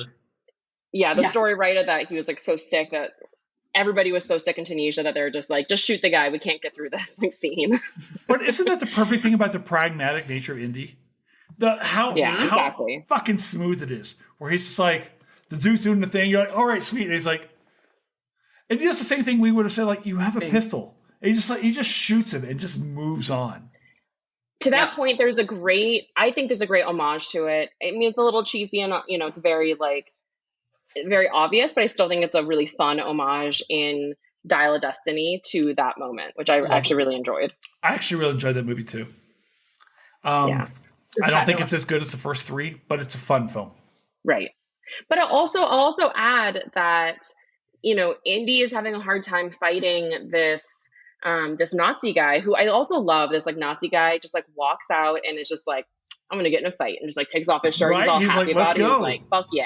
Yeah. You know, he's just like such a skin, right? He's like such a stereotypical skinhead. And then, but that guy also, I mean, is kind of a zombie because he dies earlier in the movie. It's the same actor. And there's a couple times that they do this where the same actor will play a couple different parts throughout the film. So, you know, I didn't catch that. I didn't catch that. Can we backtrack for a quick second, Julia? Because you said you know why the snakes survive in the Well of Souls. yeah, because there's air down there and there's totally like bugs and stuff. So so he's down there, right? And he sees there's a giant crazy Anubis. And then he looks and there's snakes coming through the wall, and they like knock through the wall, and then there's like a big hole that they escape from. So the snakes are just coming in from that hole. Okay. Yeah. They have oxygen. They have So they're not grass. resident snakes. They're migratory. Yeah, they're working just their way hanging in out there. You know, and then I think what happens is they come in through the wall, and then they get kind of stuck in there, right? Because then maybe it might be harder to get out than it was to get in. It might be one of those things where they're kind of just like hanging out in there for a bit. Can I just say that the Well of the Souls is my very personal scene, because I remember the first time I saw that. And the thing where, are you talking about when he goes into the, are you talking about, what part? Are you talking about with the snakes? Or are you talking about like when he discovers which part? When he uses Anubis to knock over the wall. Okay. Because I remember watching that, being 8 or 9 years old, and thinking, but what about all the stuff on the wall that he's not going to get to read or learn from? Like, I remember having this thought. Like, if he didn't knock down that wall, Egyptologists would have known that there were advanced AI machines living in ancient Egypt, because they would have seen the R2D2 and C3PO hieroglyphs. Yeah. Right? Oh, Yeah, absolutely. That were etched on the wall. Yeah, absolutely. Actually, I think my favorite scene in this is actually when he's with the staff of, you know, when he's, because John Williams, Star Wars is probably his most famous score, but this has to be right there. And the scene where he's discovering where it's at, where it ties up with the sun comes up and it hits, and to this, like, literally, guys, like, I have got, like, you can't tell, like, I'm getting the goosebumps in my arms right now, because that's what this is a perfect film. This is a capital M movie. And just the music, I think everything. Williams' score is the march is just so well done. Oh, fuck. Just everything. I think, I really, and apparently the story goes, he had 2 different scores that he had been practicing with, or sort of trying to figure out, and they're like, put them together and use both. And that's why you have these sort of 2 slightly sort of disconnected, like what could kind of feel disconnected.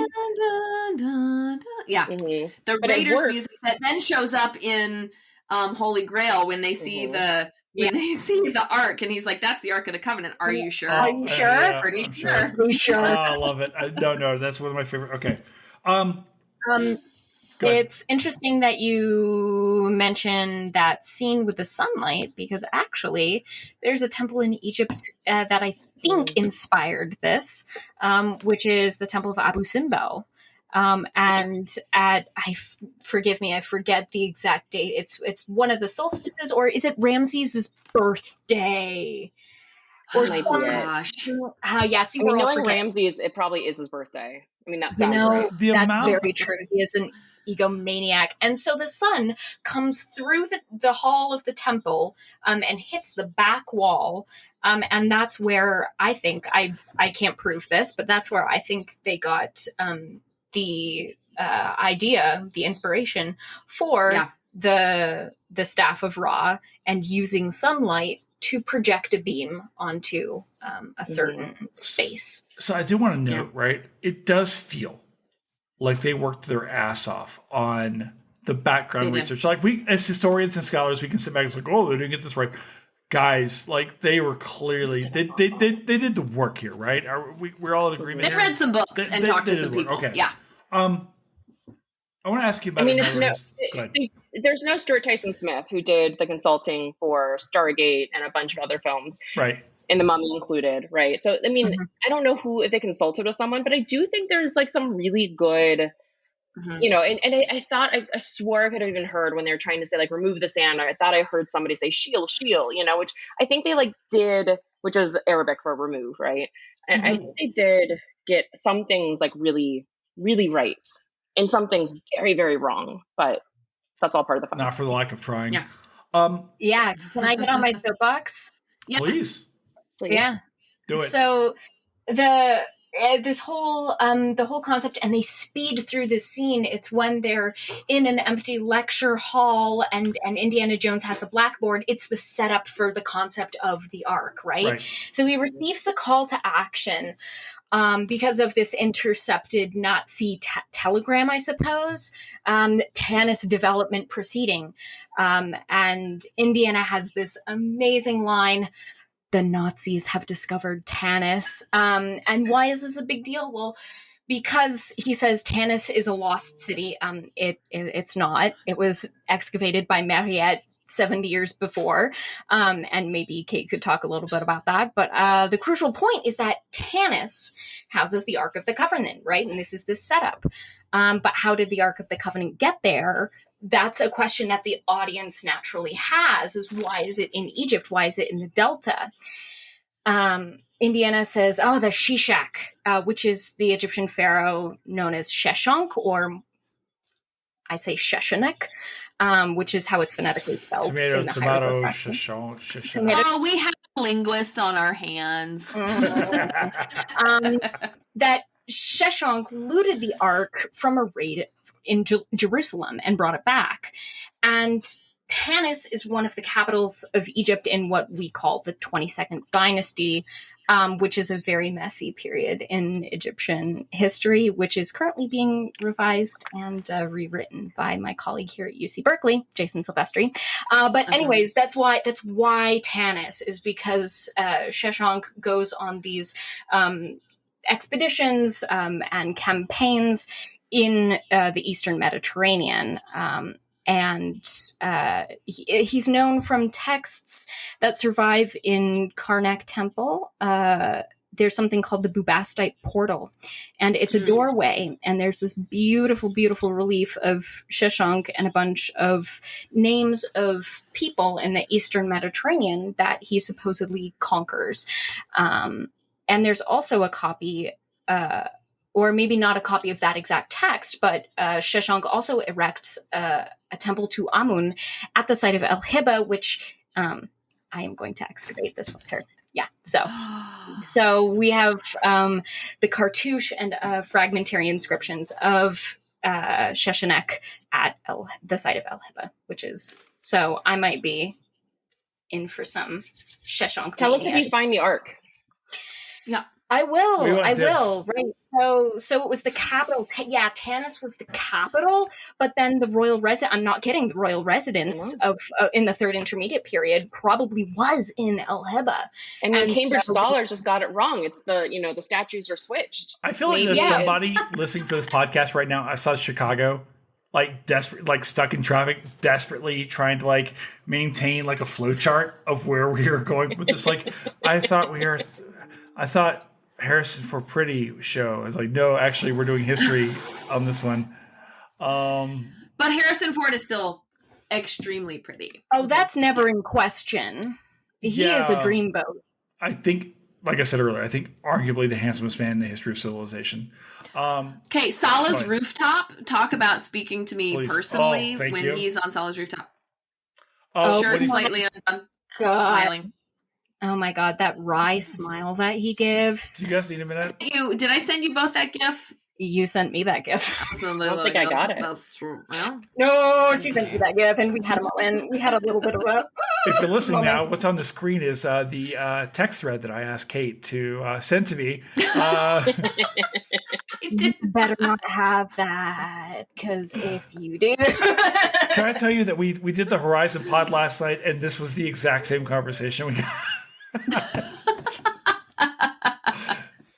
The common variable here is you, Jason. No, Megan Kate Nelson and Kate Carpenter got into who is the hottest of the bad guys, and I'm sitting here going...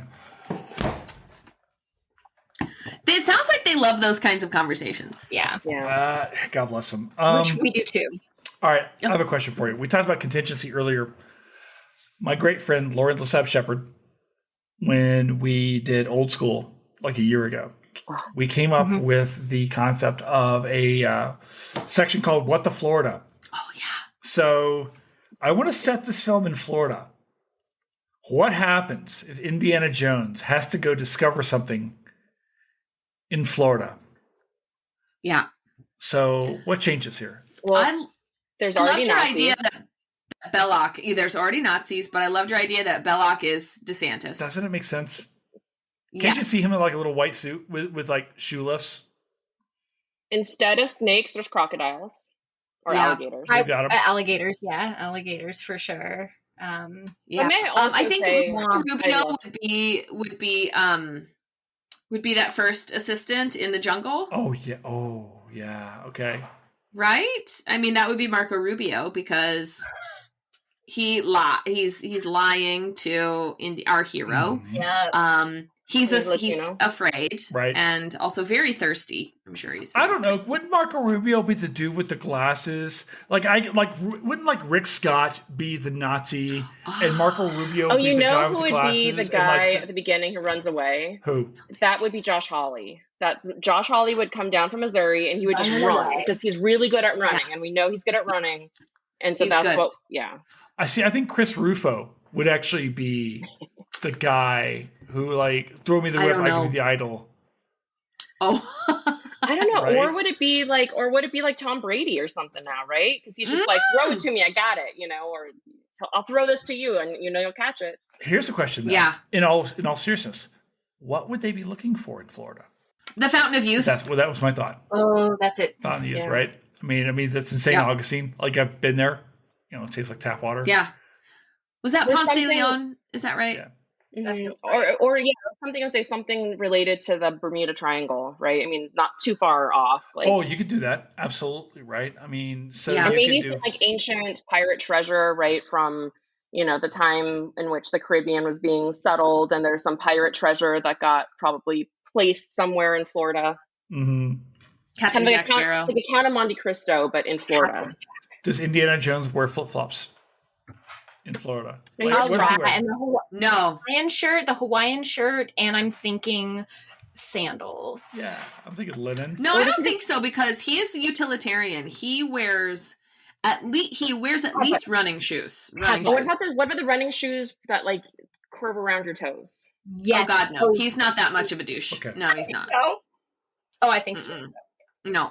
I agree with Julie on this. I'm kind of But imagining. he does wear a crossbody bag. It's his satchel. I'm not kidding. I was Yeah, I'm literally, kinda I imagining Burn Googled Notice. Indiana Jones shirts earlier today. Did you? Oh, I did. And they are not cheap, but I'm like, I don't even give a shit. Like, I am so. Like, So can I tell you, I have a friend who is on several like documentaries and things, does some TV presenting for stuff on ancient Right. Egypt, and he always wears the same uniform.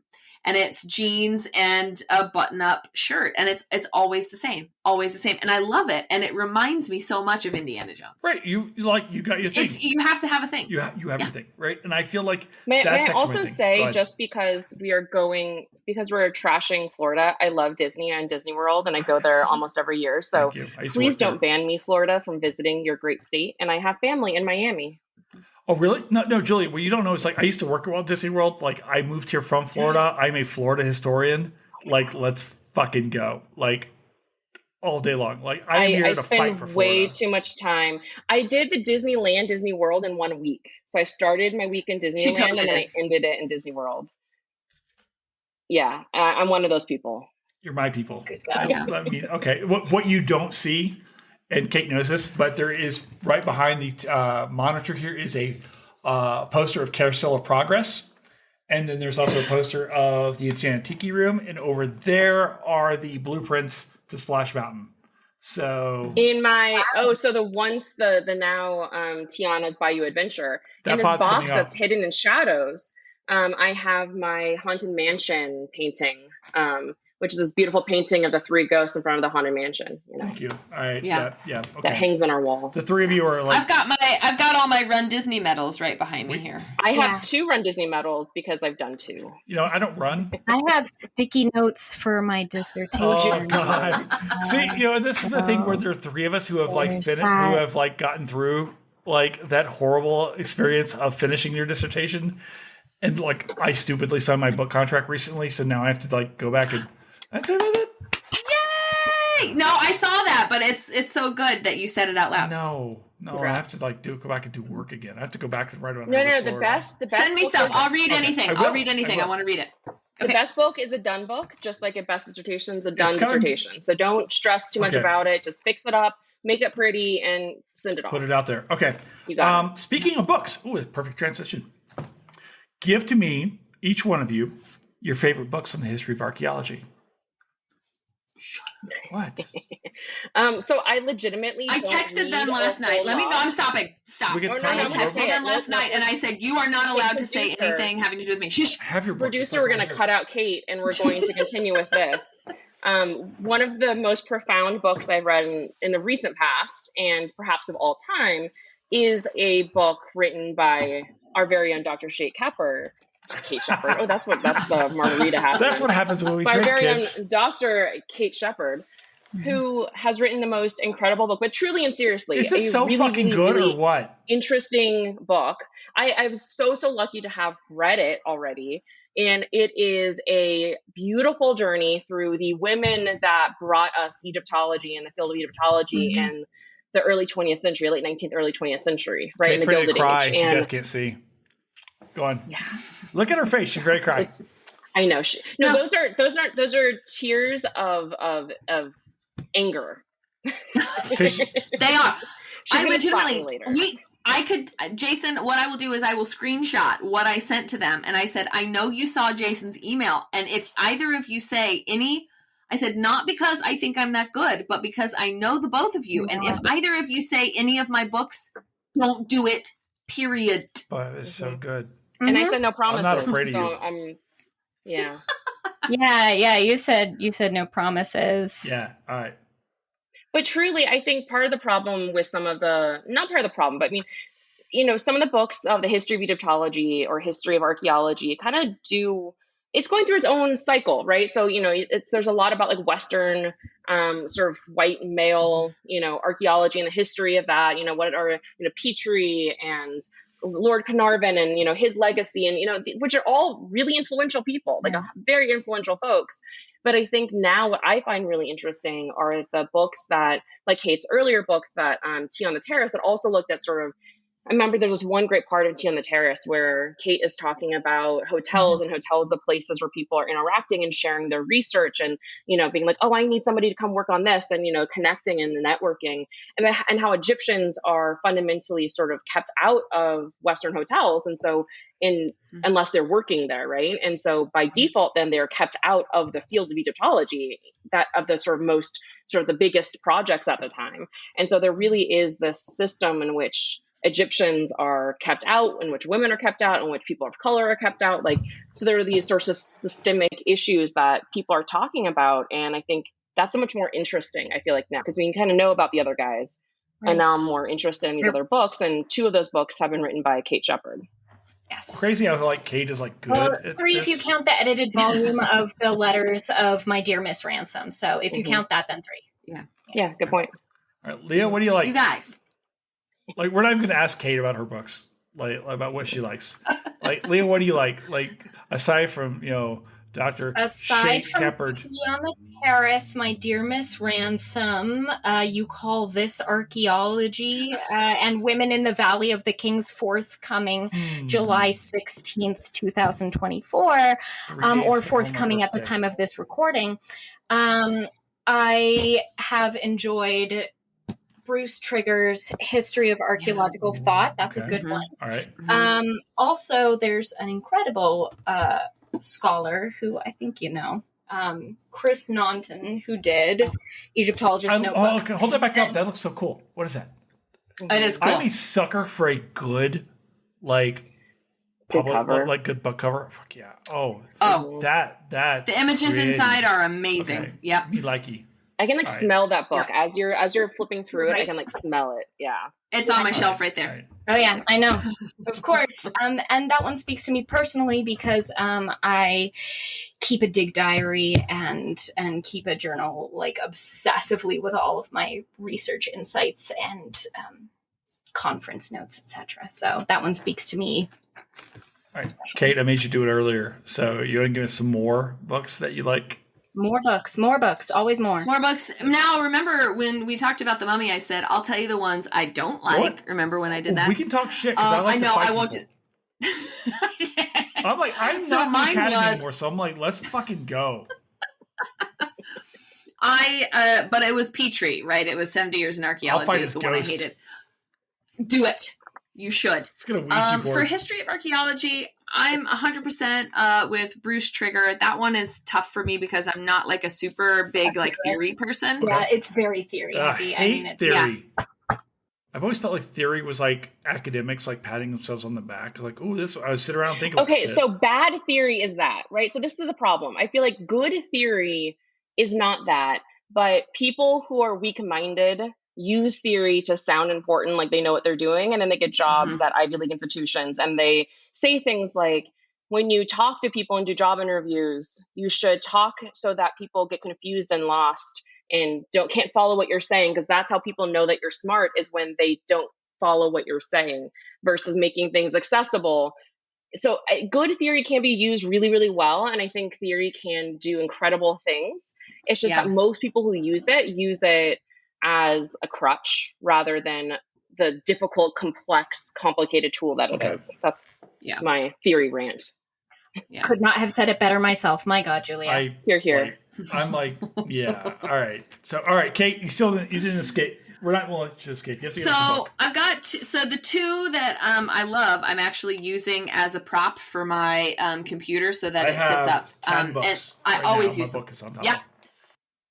I always use them. I've got 1,000 Miles Up the Nile, but it's the new edition from the Egypt Exploration Society, which so Carl Graves and Anna Garnett sort of redid, and then they wrote a brand new introduction for, which is fantastic. If you can get a hold of a copy, you'd be very lucky, but it's really good. And then my Bible, or the Who Was Who in Egyptology, that is edited by Morris Bierbrier, and it's basically an encyclopedic biography. It has many biographies of a bunch of dead Egyptologists. You have to die to get into Who Was Who.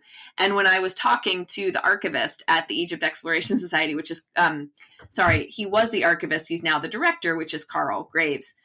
He said, please write your own entry into Who Was Who, because very sadly, Morris Bierbrier died earlier this year, but he already wrote his own entry into his own book. And so, which when Carl told me that, I just started crying. Yeah. I had met Morris twice, but I was just bawling when he told me that. And it's just really special. So, but it's super useful.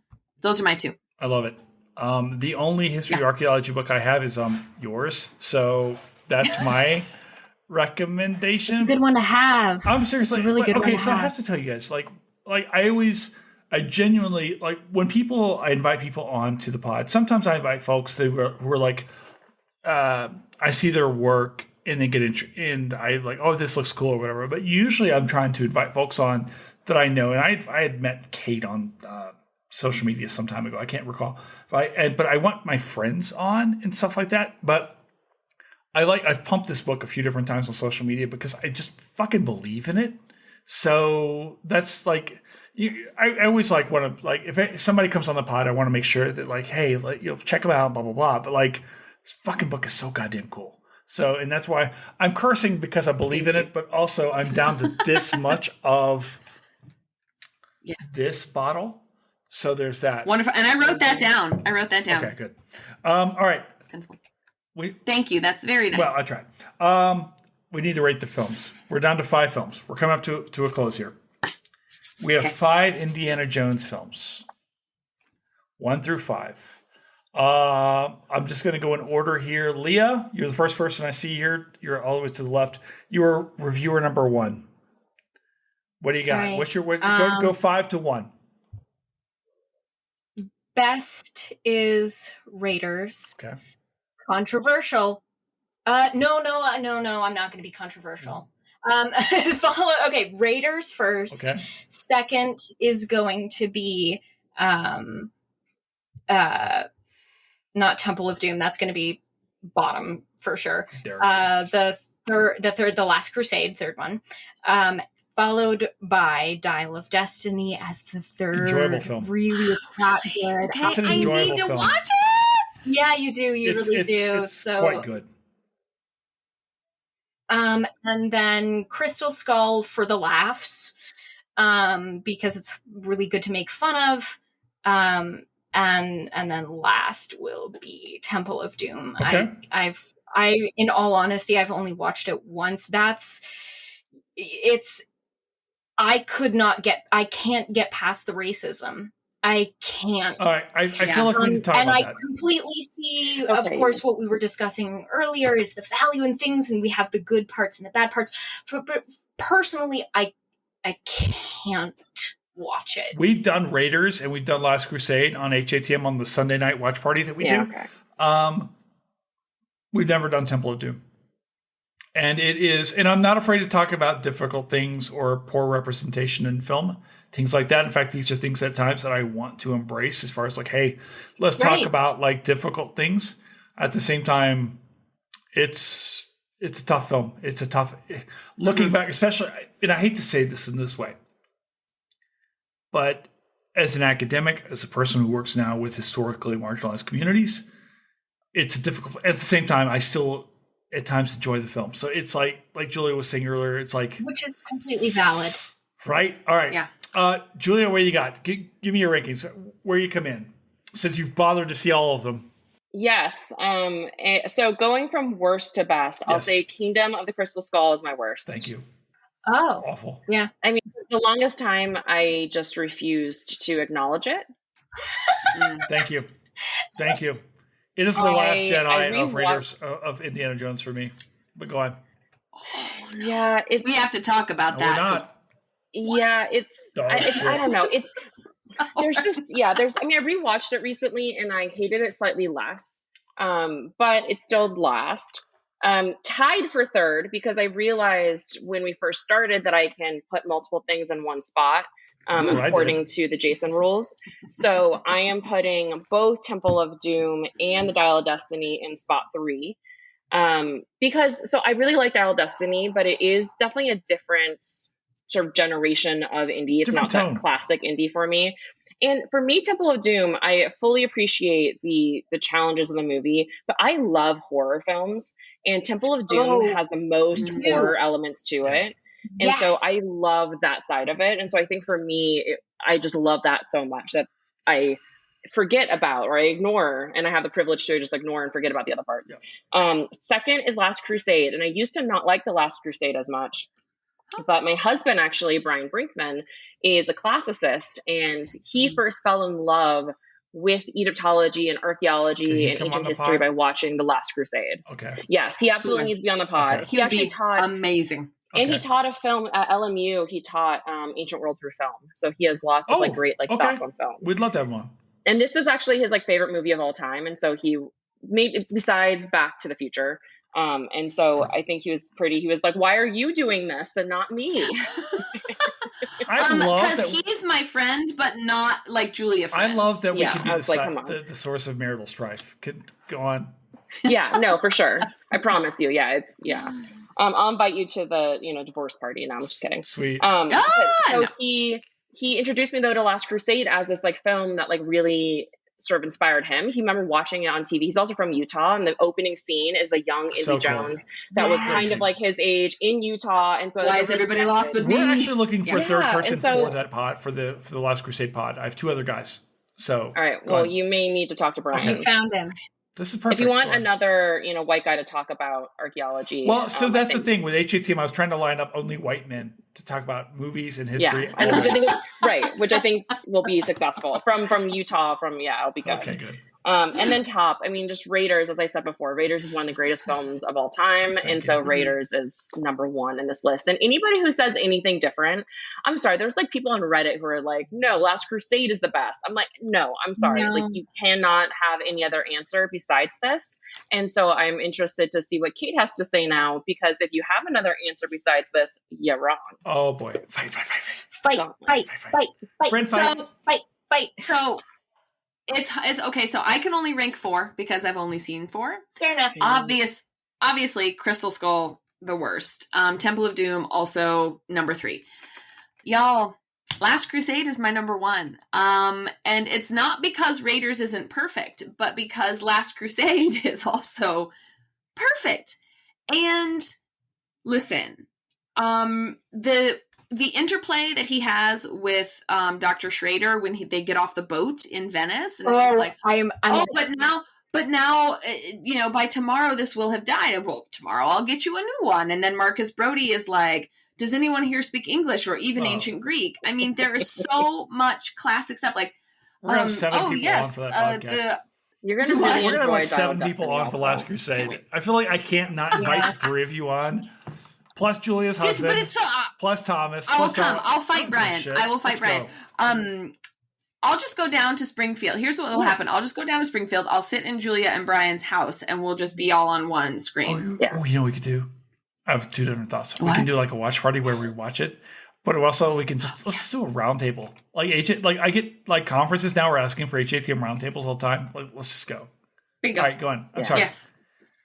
Well, I was just going to say, so there's so much about it that I think they learned from Raiders and from doing Temple of Doom so poorly that they put into this one, and especially with Sean Connery. And there's so many wonderful scenes where Indiana Jones has to manage his dad, who is a freaking genius, but like, he's like, I find if I just sit down, and then he leans back and Indy falls down the stairs and he goes, the solution presents itself. And it's like, they are this team of the chemistry it's just like, between Harrison I didn't know Ford. you knew how to fly a plane. Fly, yes. Land, no. It's like, there's all this wonderful stuff. So sorry, what Jason? No, what the chemistry between Harrison Ford and Sean Connery is perfect. Right? Yes. And Spielberg has said he made Last Crusade as a way of making up for Temple of Doom, which I don't think was necessary in the way that Spielberg says. I want to talk about that because I do want to talk about Temple of Doom in a second. But again, okay, so you've got Raiders is number 2.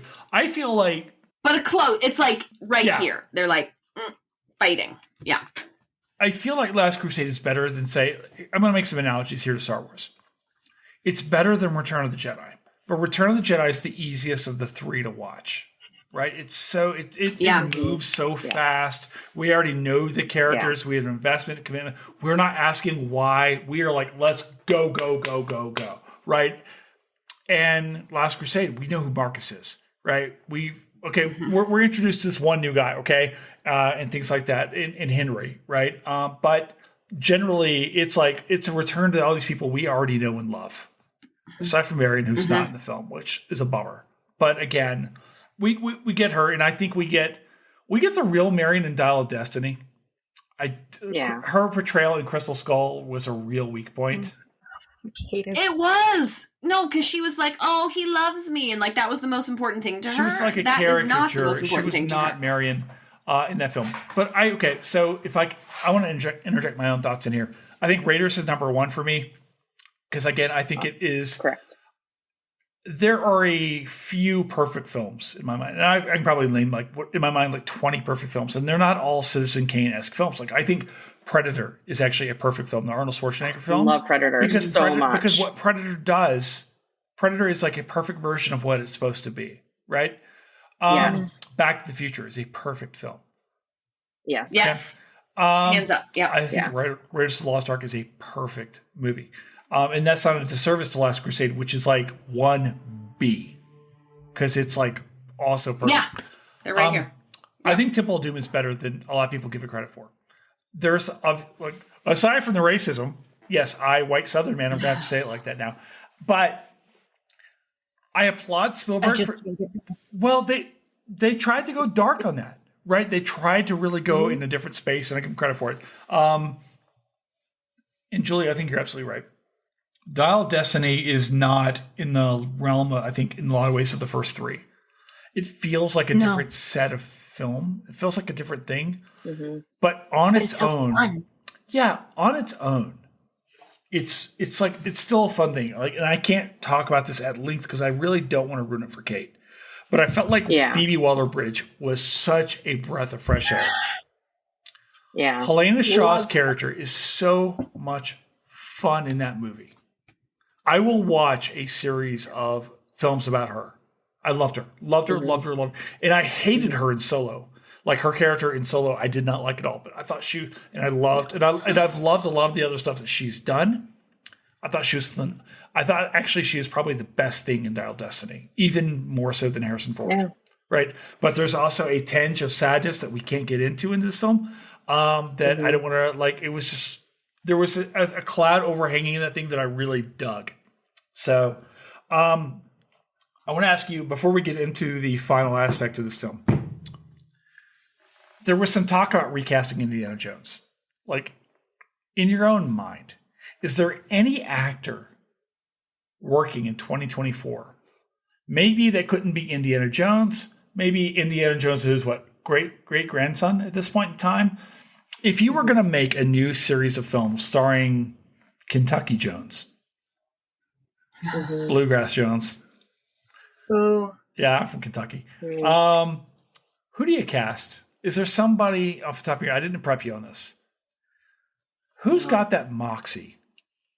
Is there anyone at all? Men or women? My gut reaction. So my gut reaction is not the same physicality, but the sort of sarcastic, sardonic, sort of jokey humor of Ryan Reynolds. I knew you were going to say that. But also Chris Pratt Evans. Evans. It's Evans, the Captain America. Okay. I could see him doing it. How about the actor who can truly play any role, Tatiana Maslany? Oh, she's good. I don't know who this is. Orphan Black? She-Hulk? Okay. No. Okay. I'm writing her down. I'm writing her down right now. You know what? You must watch Orphan Black. Good. Kate just said a Chris, and I was like, you know what? Chris Pine. Chris Pine. Yeah. Chris Pine can do it. Right. I think Chris Pine's got it. Captain Kirk. He's good because he's Captain Kirk as well. I feel like one of the things he brought the heat. They haven't done that Star Trek series justice because that cast is phenomenal. And Chris Pine, I think, is a much better actor than we give him credit for. The other guy I was thinking about was Bradley Cooper. Absolutely. Like Bradley Cooper, I think could bring it. Okay. So, but Or what about what's his name? Who is in I don't know, the guy who has the "Hey Girl" meme from like 2014. Ryan Gosling. Oh, Gosling's good. He's Ken. Listen, he's Ken. You guys want to come on for the La La Land episode and like I'll cry the whole time? Oh, he's adorable. But are you okay if I totally crap on that movie? As long as you don't judge me in the last 10 minutes when I start bawling at the very end. Oh, yeah, fair. Yeah. Aww. I still like La La Land has hurt. La La Land hurt me on levels. Like it shouldn't have ended the way it did, and I know we talked about this last time, and you think it should have still ended the way it did, but I don't think it should. La La Land. Jesus, all I do is talk about the film? You love it. You love that. I do love it because it hurts me. I felt like they made some really brave choices. I was really disappointed by it. How dare you? But I didn't see it until like many years later, so I think I had it maybe also built up in my head in such a way that it just didn't live up to it. Okay. I also hate musicals. Stone and Gosling are like so they should always be together. They are the current like Tracy Hepburn.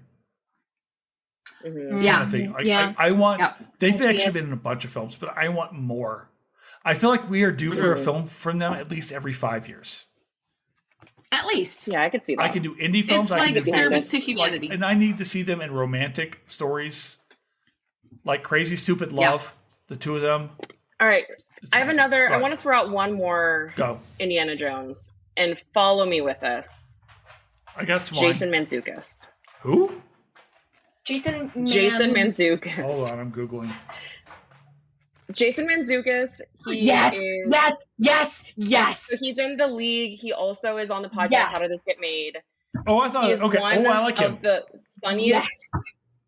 I almost came onto the show and said, "What's up, jerks?" Just as, because that's what he says every time there's a live show for How Did This Get Made. Yeah, he is hilarious. He's so he good. also is a sweetheart, and he has like throughout, like especially throughout the podcast, you get that he has like this very like sort of he's a total softie, and I feel like he could actually kind of play the Indiana Jones humor. You need the humor aspect. Heart. There's got to be a physicality, a level of like physical attractiveness, right? A guy that can beat you up if need be. Yeah. Oh, also, have we not talked about Keanu Reeves yet? Oh shit! Well, he's a little.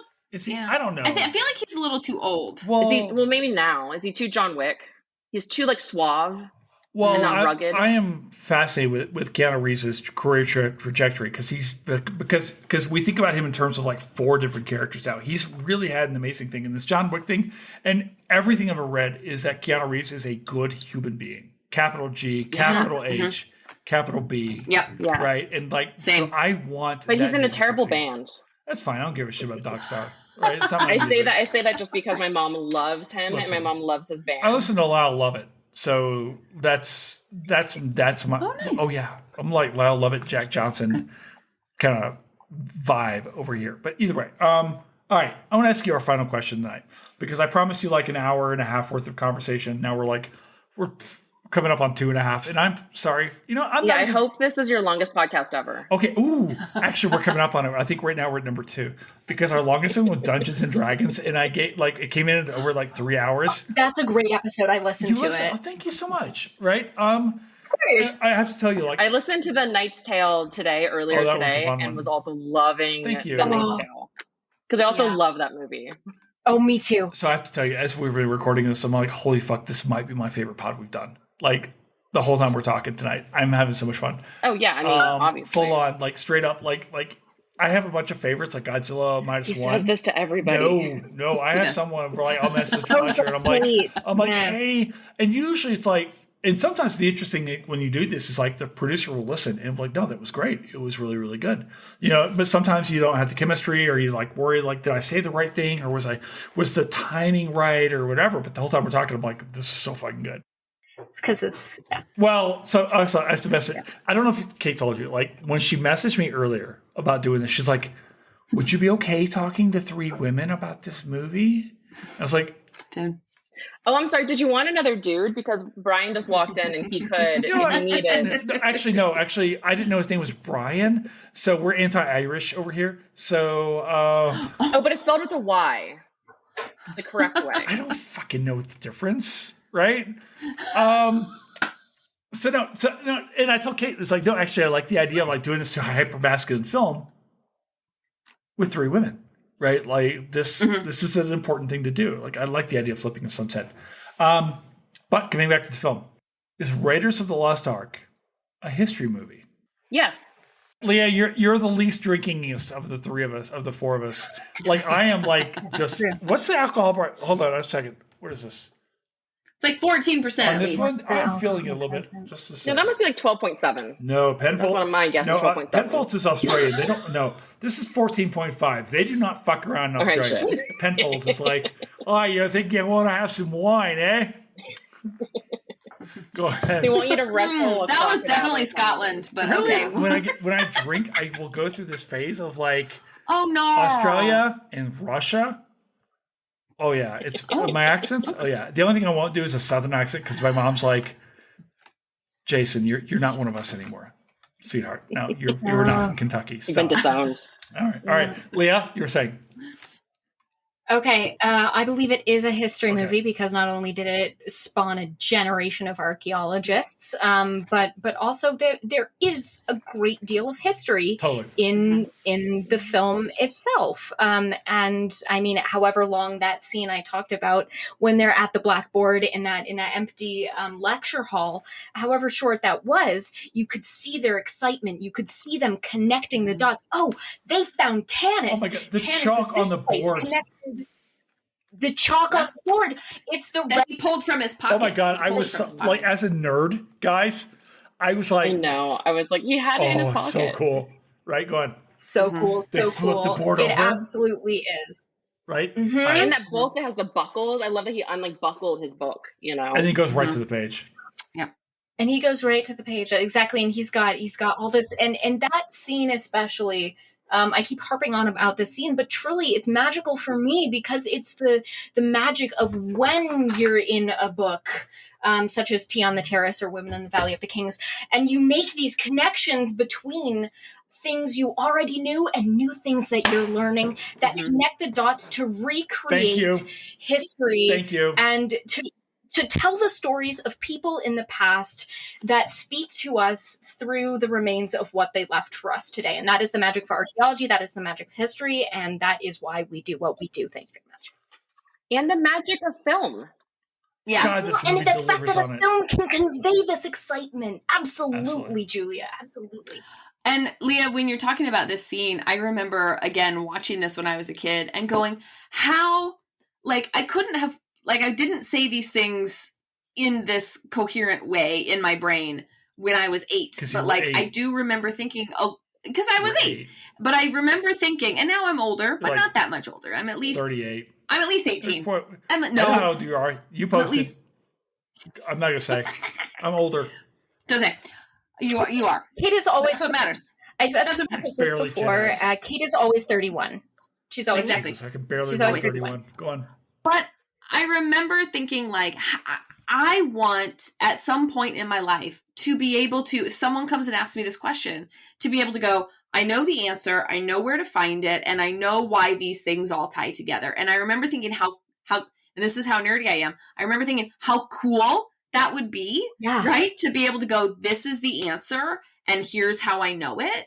And so again, that like drove me into this, but that excitement also pulls me to that scene where they realize that the staff of Ra is too tall. And both Sala and Indigo, they're digging in the wrong place. And they were so excited about it. Yeah. The sense of discovery. That's right. And that's archaeology. That's it. That's it. Yeah. Yeah, that's archaeological discovery. That is the adventure.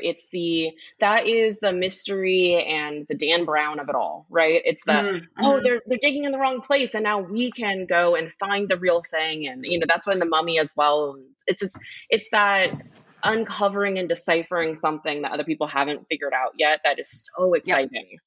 Exactly. Yep. And how do they figure out that they're digging in the wrong place? It's because, was it Belloc? It was Belloc who burned his hand on the medallion. No, it was the Nazi. It was the Nazi. Okay, I forget who. Belloc was a Nazi too, but this was the nameless Nazi. The nameless Nazi. He burns it onto his hand, and they're able to read the inscription through the burn on his hand, which is just so badass, so action.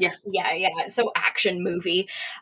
But there is a reverse side to the staff that says, and you take away one, I don't know. Kadam. Yeah, exactly. For God. And that is so exciting. And I feel like a lot of, I have my own theories, but my advisor always tells me to look on the other side of the object. What are you missing, right? What's on the other side of the papyrus, that other people. And so when you actually make that discovery and you see what's on the other side of the medallion, what's on the other side of the papyrus, and make that connection, it's just such a magical feeling. Mm-hmm. I was texting a good friend of mine, Mike Ryan. He's a professor at the University of New Mexico, incredibly talented guy, fellow Minnesota alum. And we're talking back and forth and so forth about the field and things like that. And Mike was like, I hope he doesn't mind. It's like, I worry about where we are. I worry about things like that. I'm like, Mike, you don't understand, man. I was like, we communicate with the ancestors, man. Like, this is high-level sorcery we are doing right now. Yeah. And that's what I love about Raiders of the Lost Ark, Indiana Jones, like this idea. And I think maybe, and I don't want to speak for the three of you, what called me into this field was this idea that I can talk to the ancestors. And I feel so much of that in these movies, It's awesome. 100%. Or that the ancients are speaking to us today. Absolutely. Jason, let me just say that the work of my two colleagues here, Leah and Julia, they go and they dig. I decided a long time ago I did not want to go on site, but they're like, we're going to go and we're going to be with spiders. We're going to go do these things. What these two women do with the work that they produce is they put the humanity back into the material culture that comes out of the ground.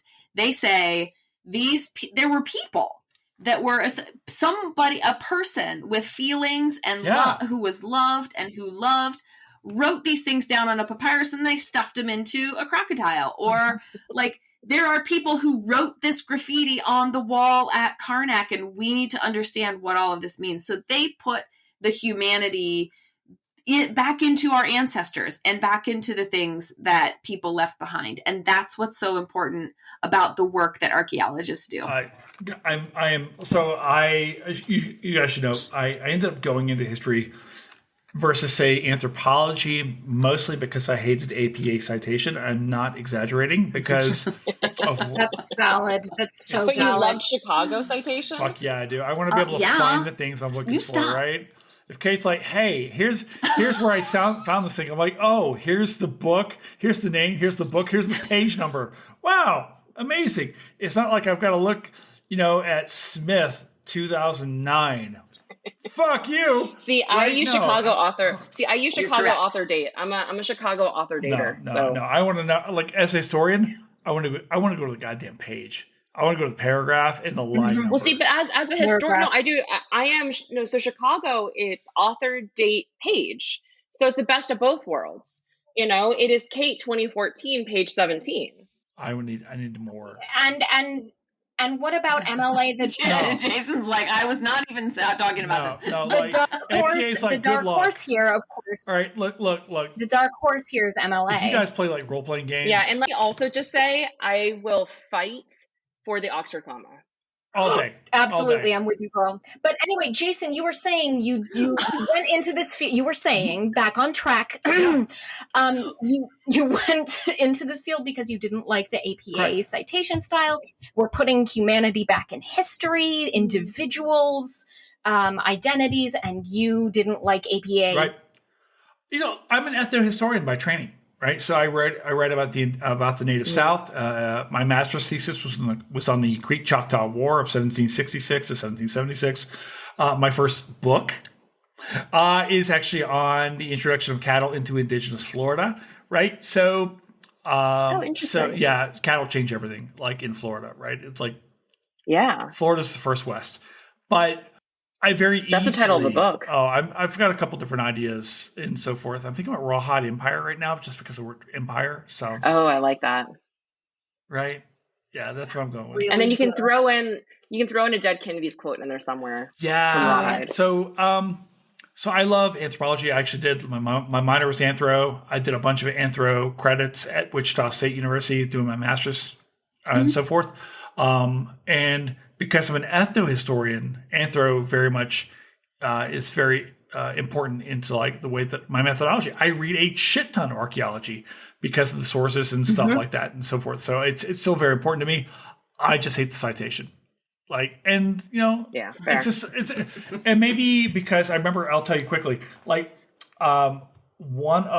Dave Hacker was one of the guys. He's this amazing Civil War historian. He's on my master's, he's on my dissertation committee.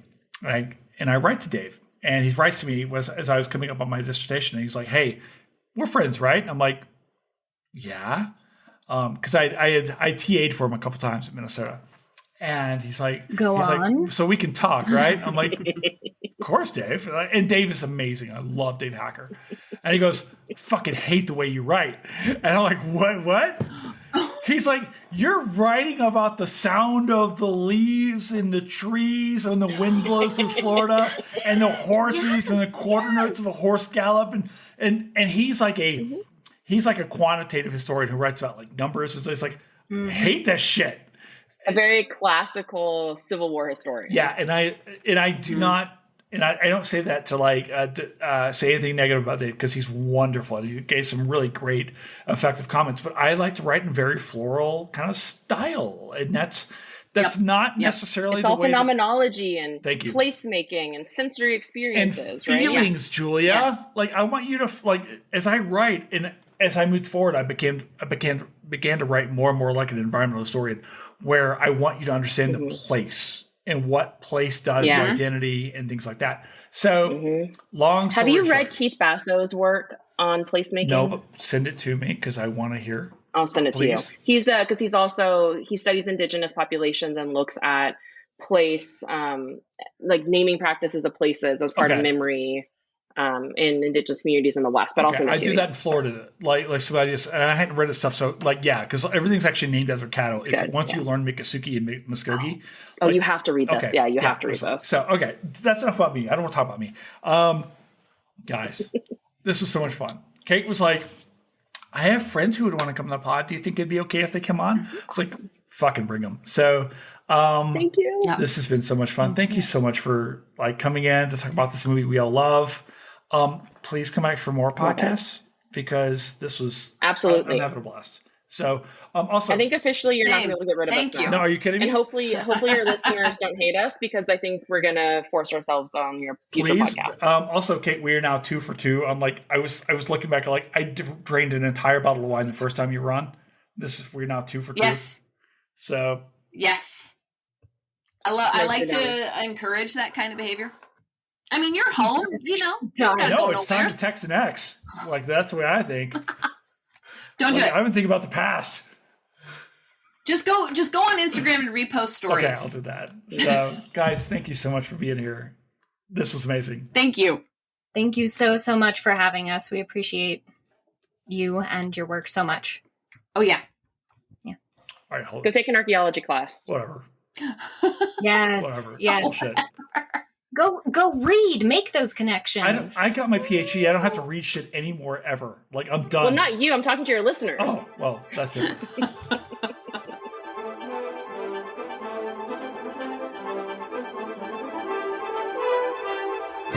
And that's a wrap here at Historians of the Movies podcast. Thank you so very much to our guests, Kate Sheppard, Julia Troche, and Leah Packard-Grams.